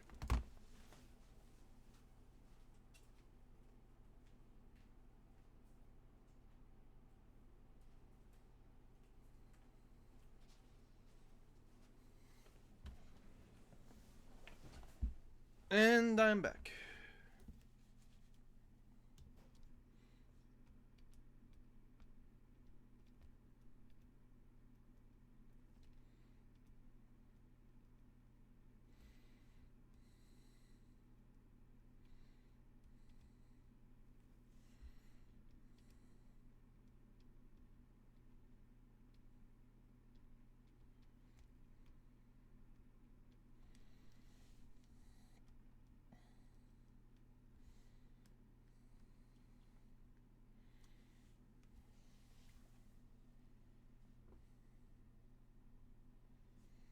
I mean, if you're starting out, such things can actually be pretty hard to do. I mean, a fridge, a full-on fridge. I started with a table. That thing was hard.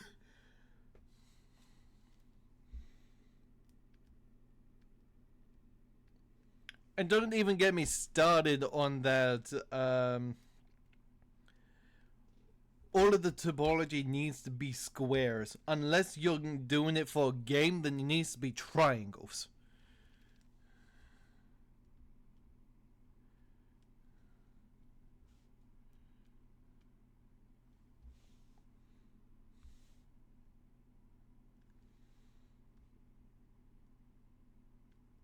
Because otherwise, it will not render correctly. Man, look at all of this knowledge which is flooding back to me.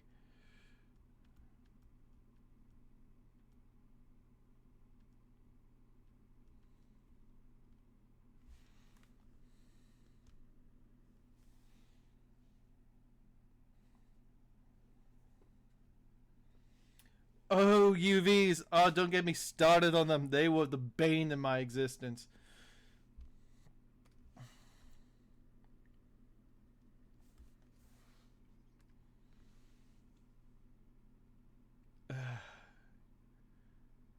I mean, seriously, why do we have UVs? I mean, I understand that it's used so that you can make a flat plane and look like a 3D object, thanks to it, which is actually really fun. However, getting it correct is really difficult. Not alone just trying to... Oh, what was it? Like, get the damn thing to download.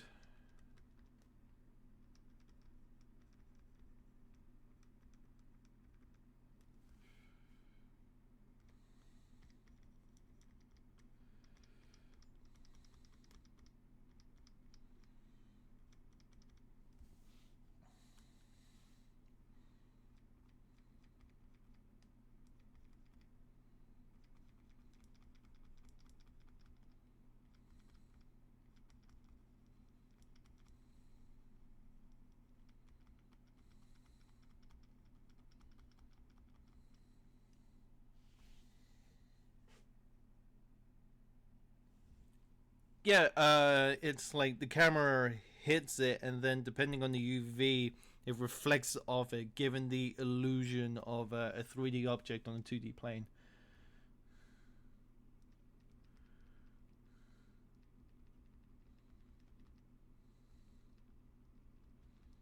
Man, I wish my brain wrapped around this when I was a lot younger.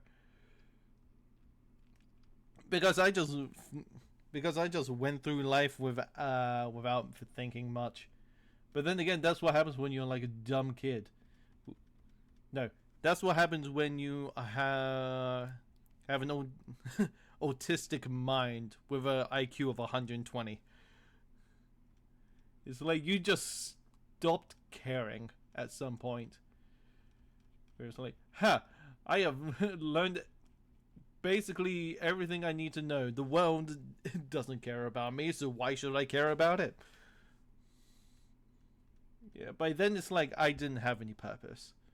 I didn't know what I wanted to do in life. Because it's like I had a beginning idea of like a comic. Of a story that I made back in like when I was 8 or something like that. And then I finally found like a passion to actually sit down and properly do it. And it's like been my calling ever since.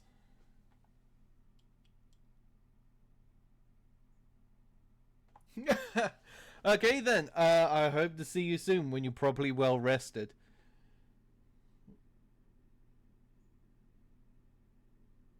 I'm slowly losing sanity. I haven't slept, so I should probably do that, yeah.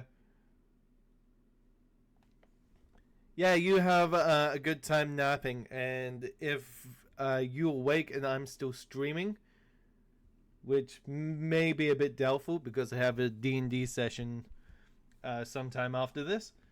But yeah, have your sleep. Get rested soon, soldier.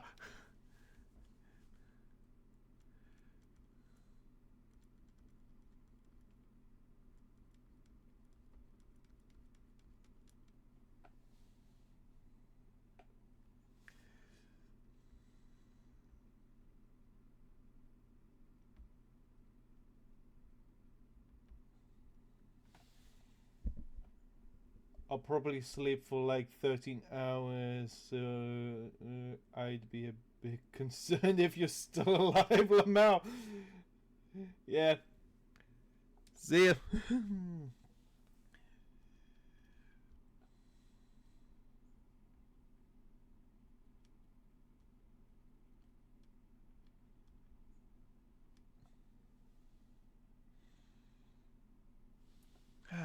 With that, I can start to fully focus on this.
And with that, you're back to you and me.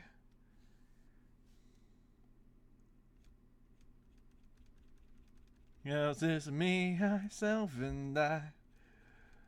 Alone and forever. Just my me and self and I. Am I going crazy? Or is it just me, myself, and I? But who the hell knows? Because it's just me, myself, and I.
Yep, 1 o'clock, time to start that cooker. I am gonna be right back, fellas.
Probably something I need to do before heading off to D&D. Or maybe when I'm actually heading out to D&D. No, before D&D. Think about lunch. What to have for it? Oh, there's a sushi place.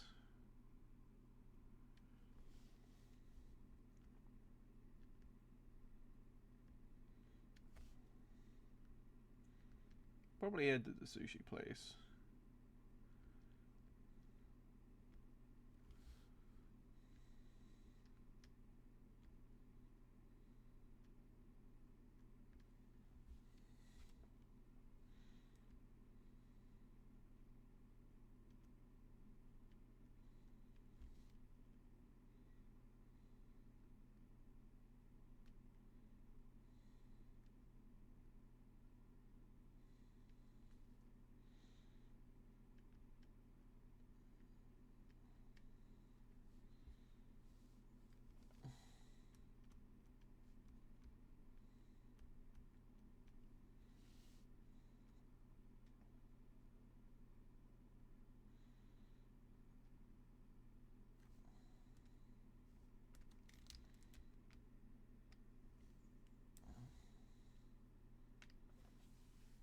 As I need to extend this.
It seems pretty quiet now.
When I heard the intro of the song,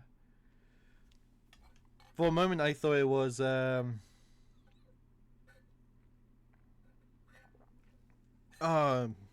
old anime one. What was it called? When I hear a rap tap tap, I'm in at your door. The one that Caleb and Nine Mouse sang together.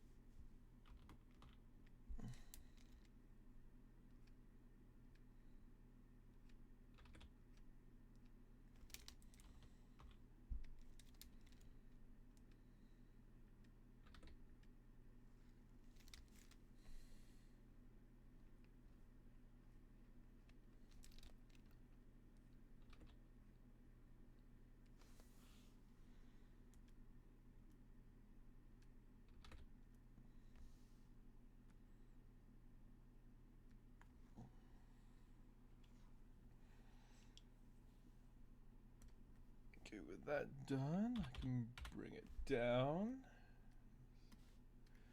And then just...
wonder if Demon's still lurking about.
You know what? It would be nice to get like a bladed grass. Effects.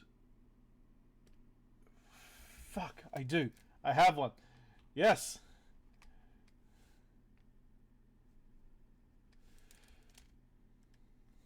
Go and put it down to its own layer.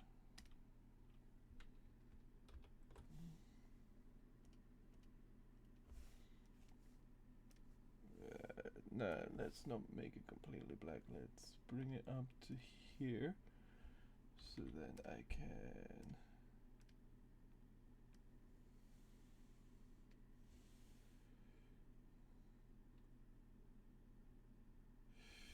probably smaller.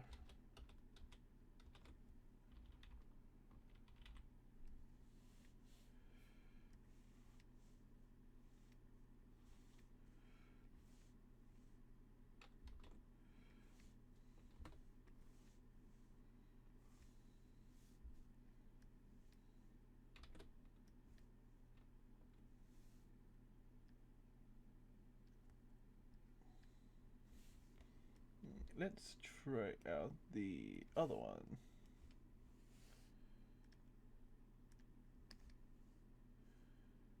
Oh no, the other one looks so much better.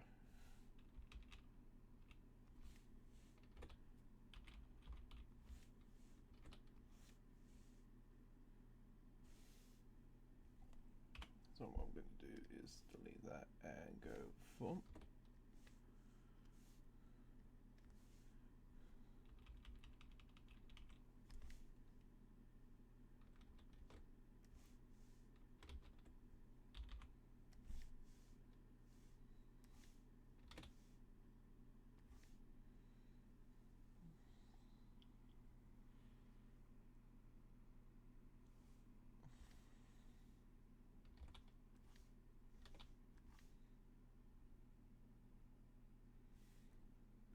That's pretty good. Then just go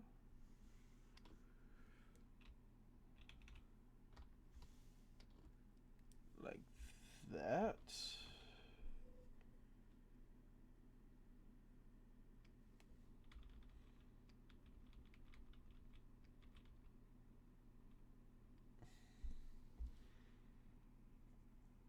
Oh man, that is a lot more simpler.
Nope, almost.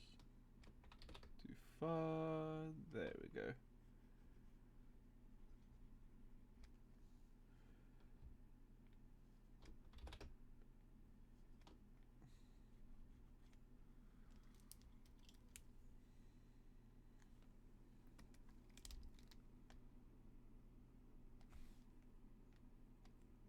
Go and bring that under here.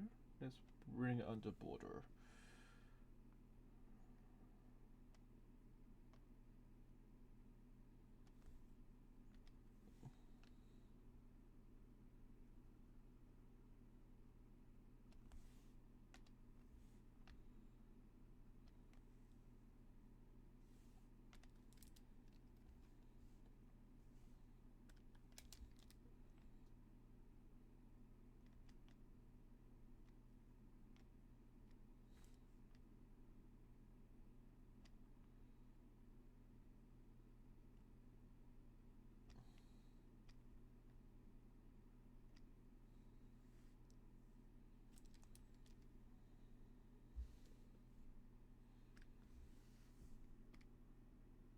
Then it is this one. Bring it down to 15.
Whoops. Come on, stamps. I don't need stamps. Those stamps would be good for texture.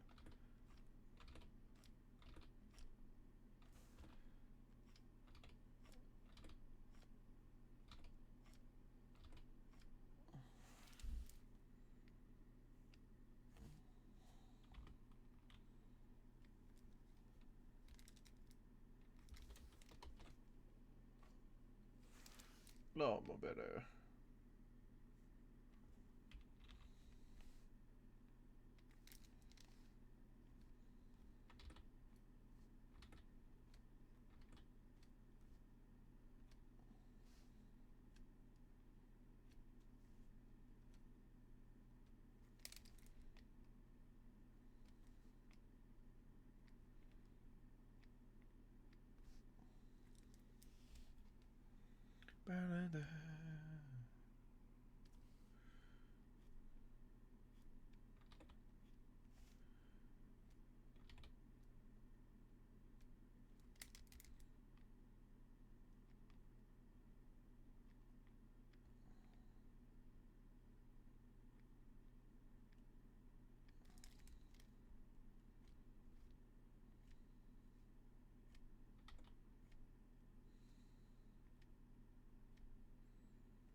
Ba, ba, ba, ba.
this is a nice trick. Just filling in the area, then just carving it out.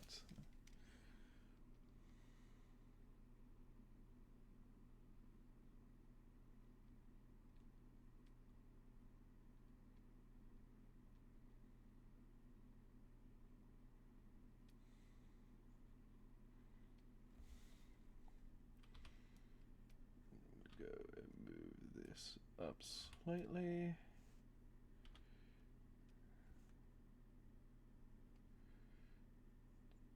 Just so I can just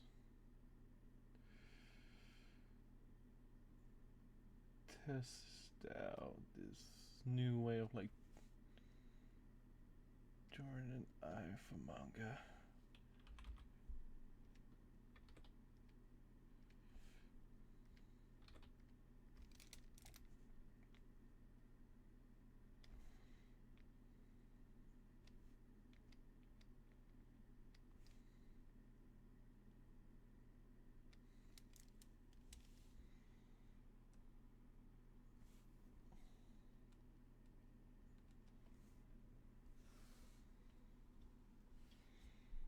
They actually don't look that bad.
Oh wow, I've definitely improved on the face.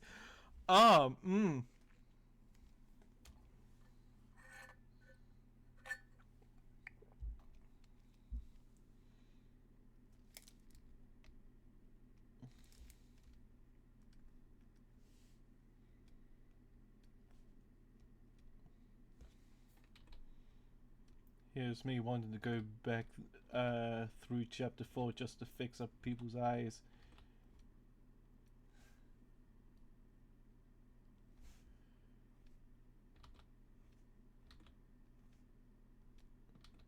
I'll probably save it for chapter 5.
ba-da, da-da, ba-da, ba-ba.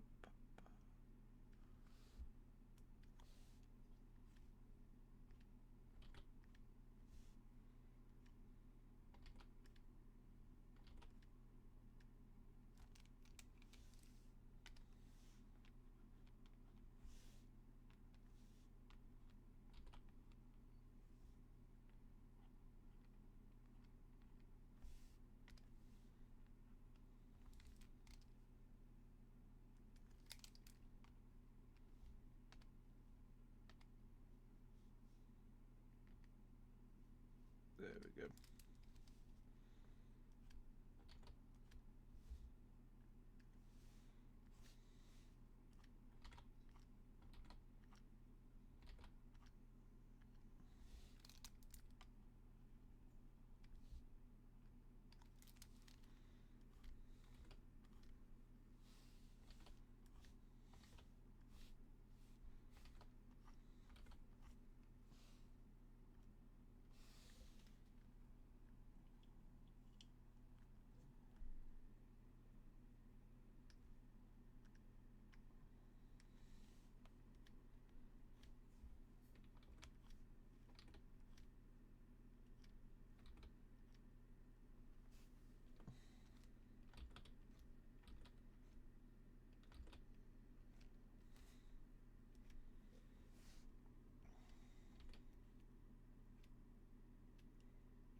Ba-da, ba-da, ba.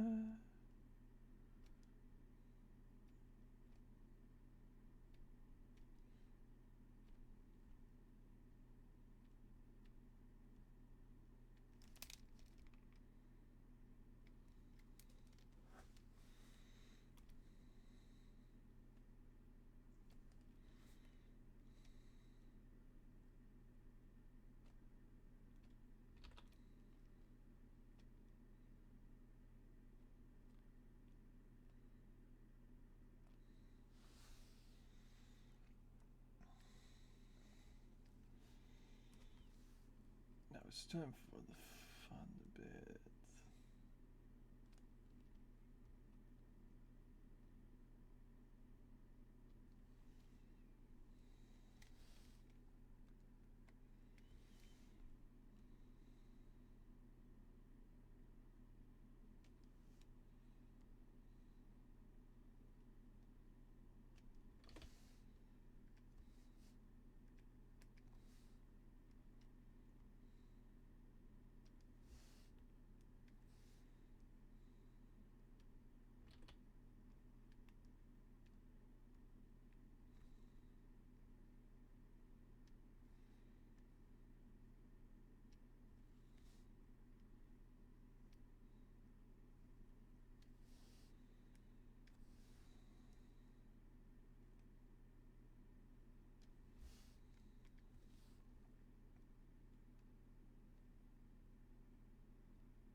Let's get rid of them.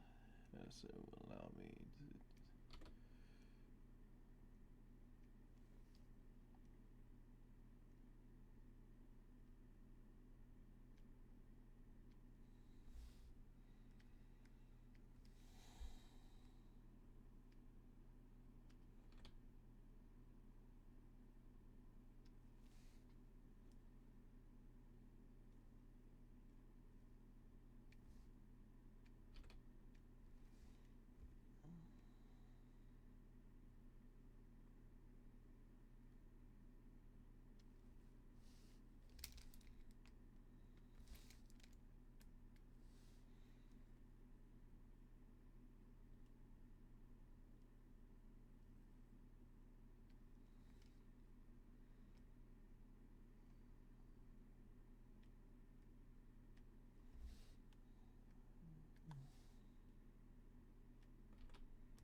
Let's go into here and just...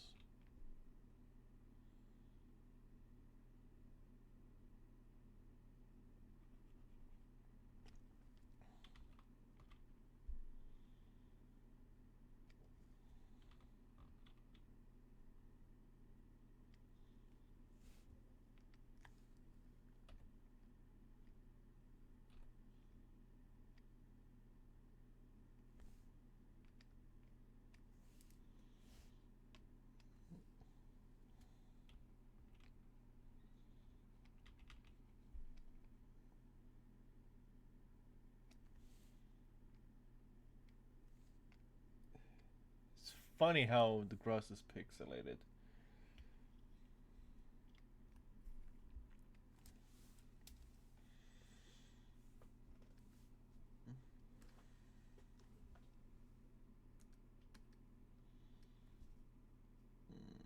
I should put this onto it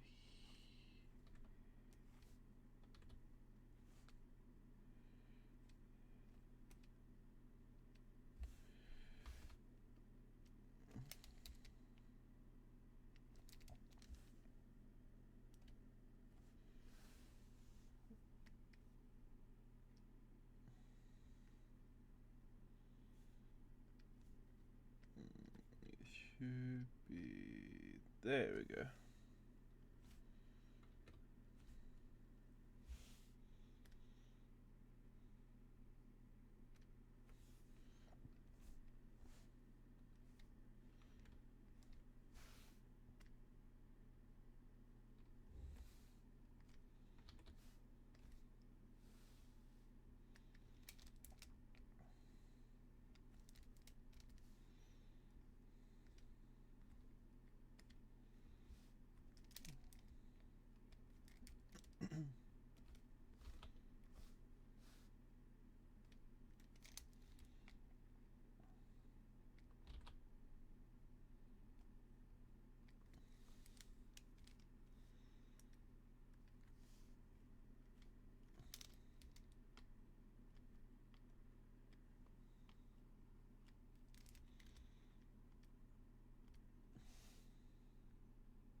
As for this one, I need to go like... Yep.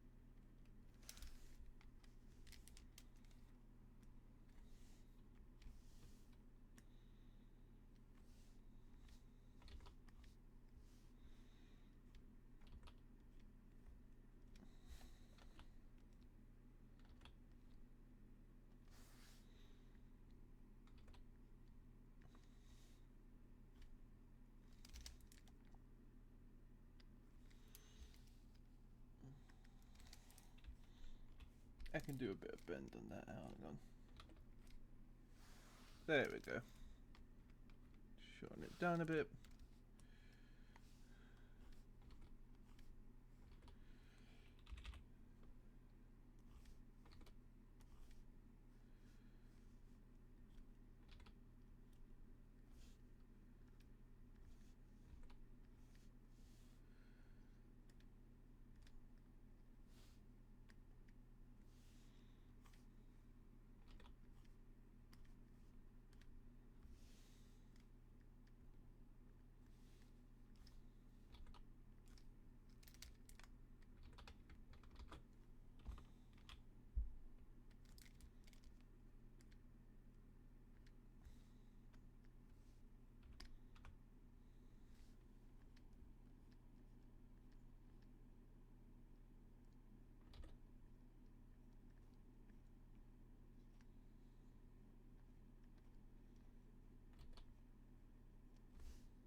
Okay, interesting. Circle do it. No, it has to be hand. Of course it has to be by hand.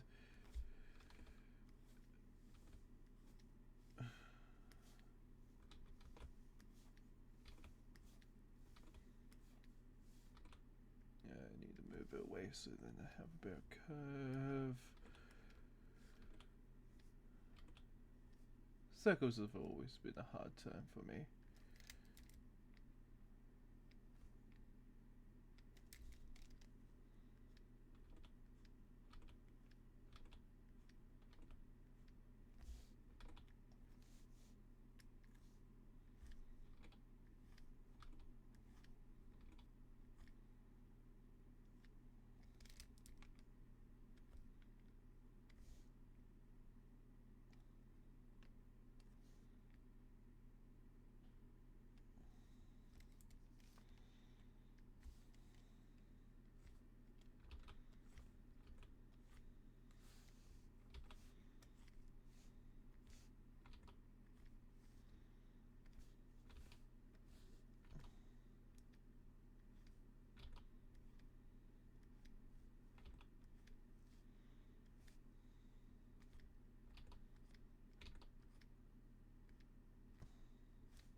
Ugh.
Phew.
Horns are pretty fun.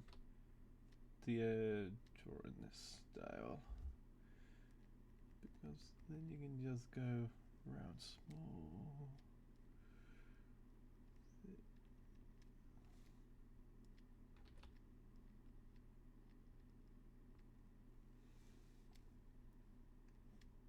And just allow it to just look like actual bones, which is pretty fun. Where am I? I am right here.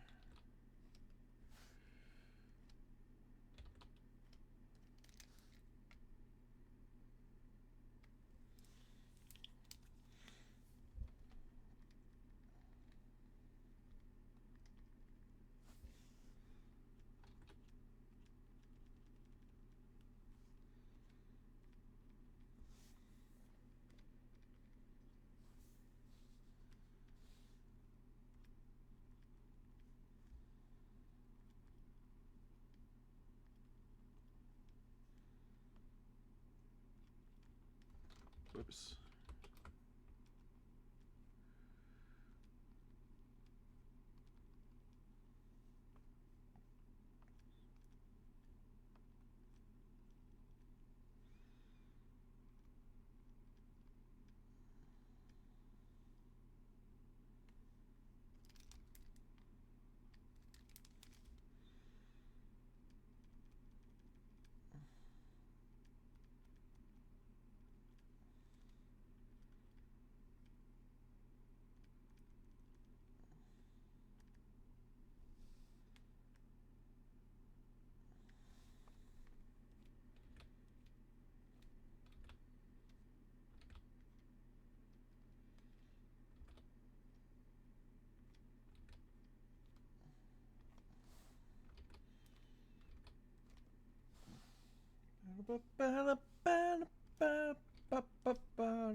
Banana.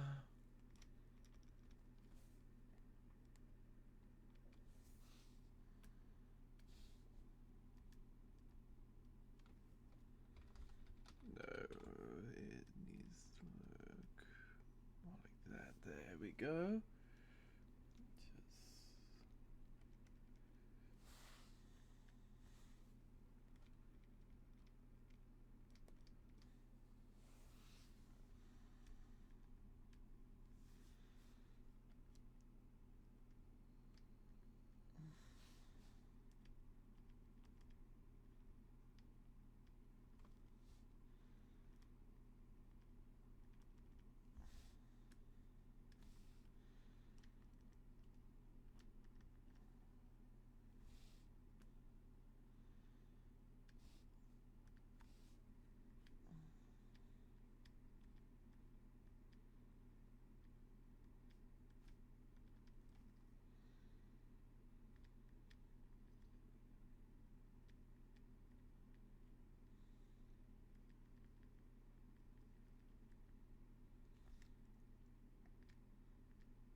Ba-ba-da.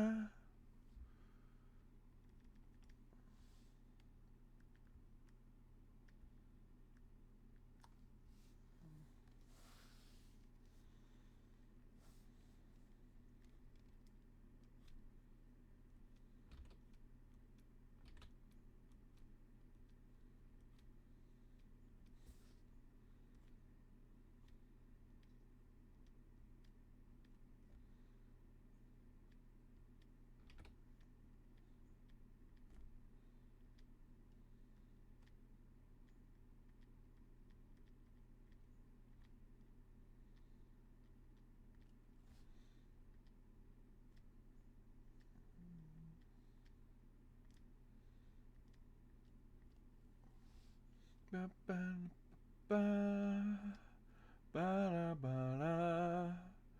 Da, da, da, da, da, da.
Ba, ba, ba, ba, ba.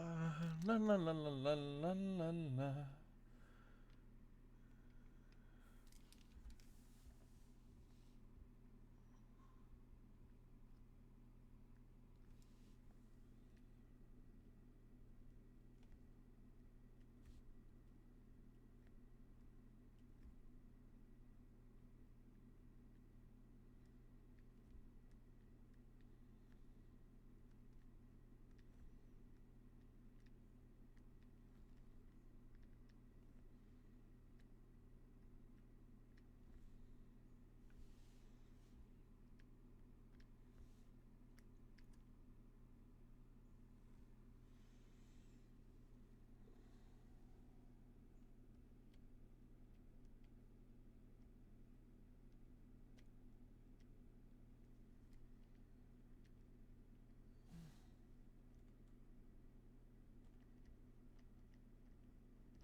So it'll go something like.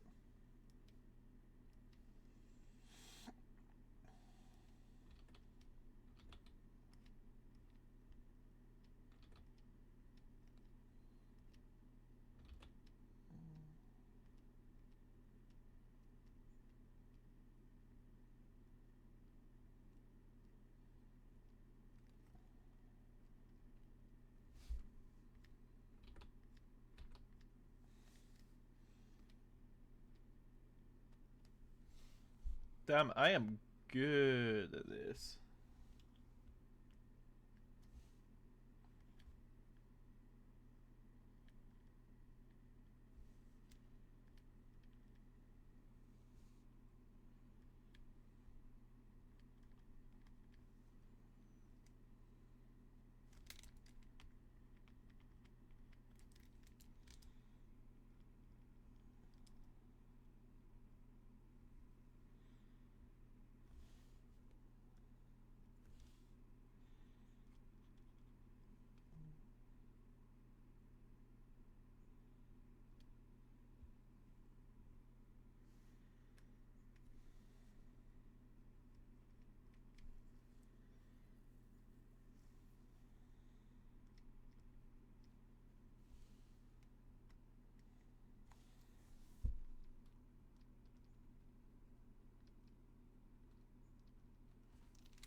Ba, ba, ba, ba, ba, ba, ba, la, la.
Here it is again.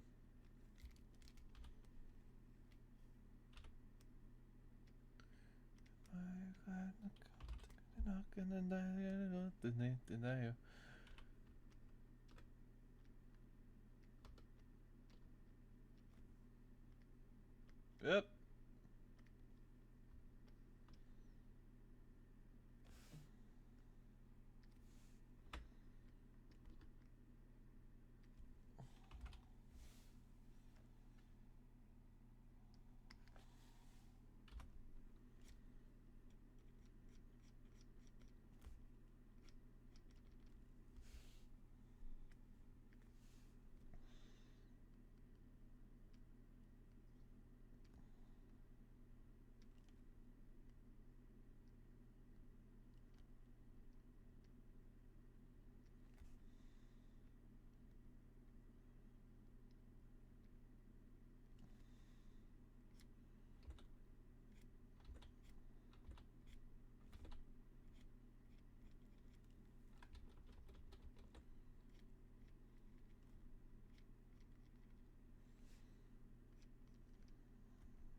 Oh man, this is coming along well.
Let's go ahead and drop the draft. Oh boy!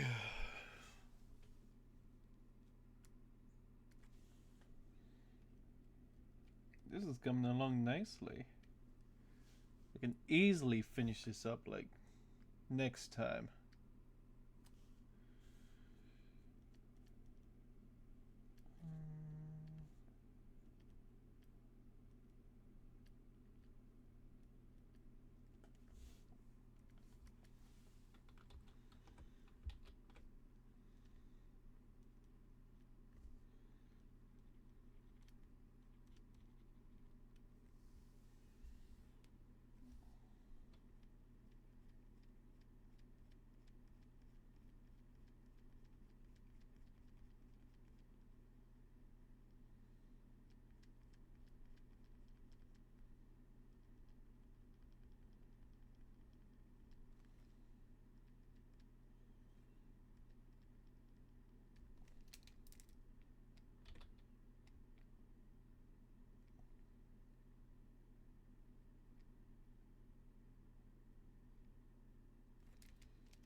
There's a few more things so I don't have to do them later or I forget.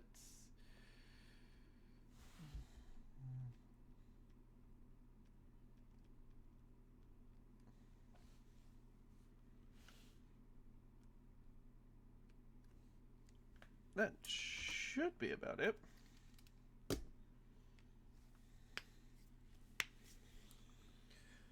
Okay.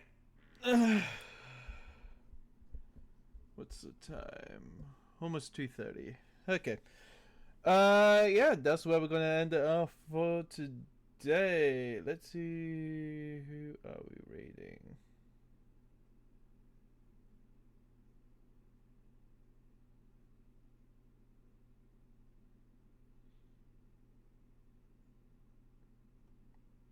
Okay, let's go ahead and raid another Australian that I met at a convention. She was really nice.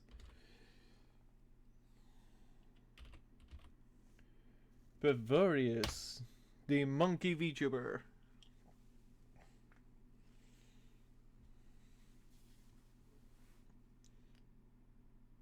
So yeah, a lot of fun. With that, I would say thank you very much for watching. Thank you to 9J for following. I'm just posting links. I think that should be everything.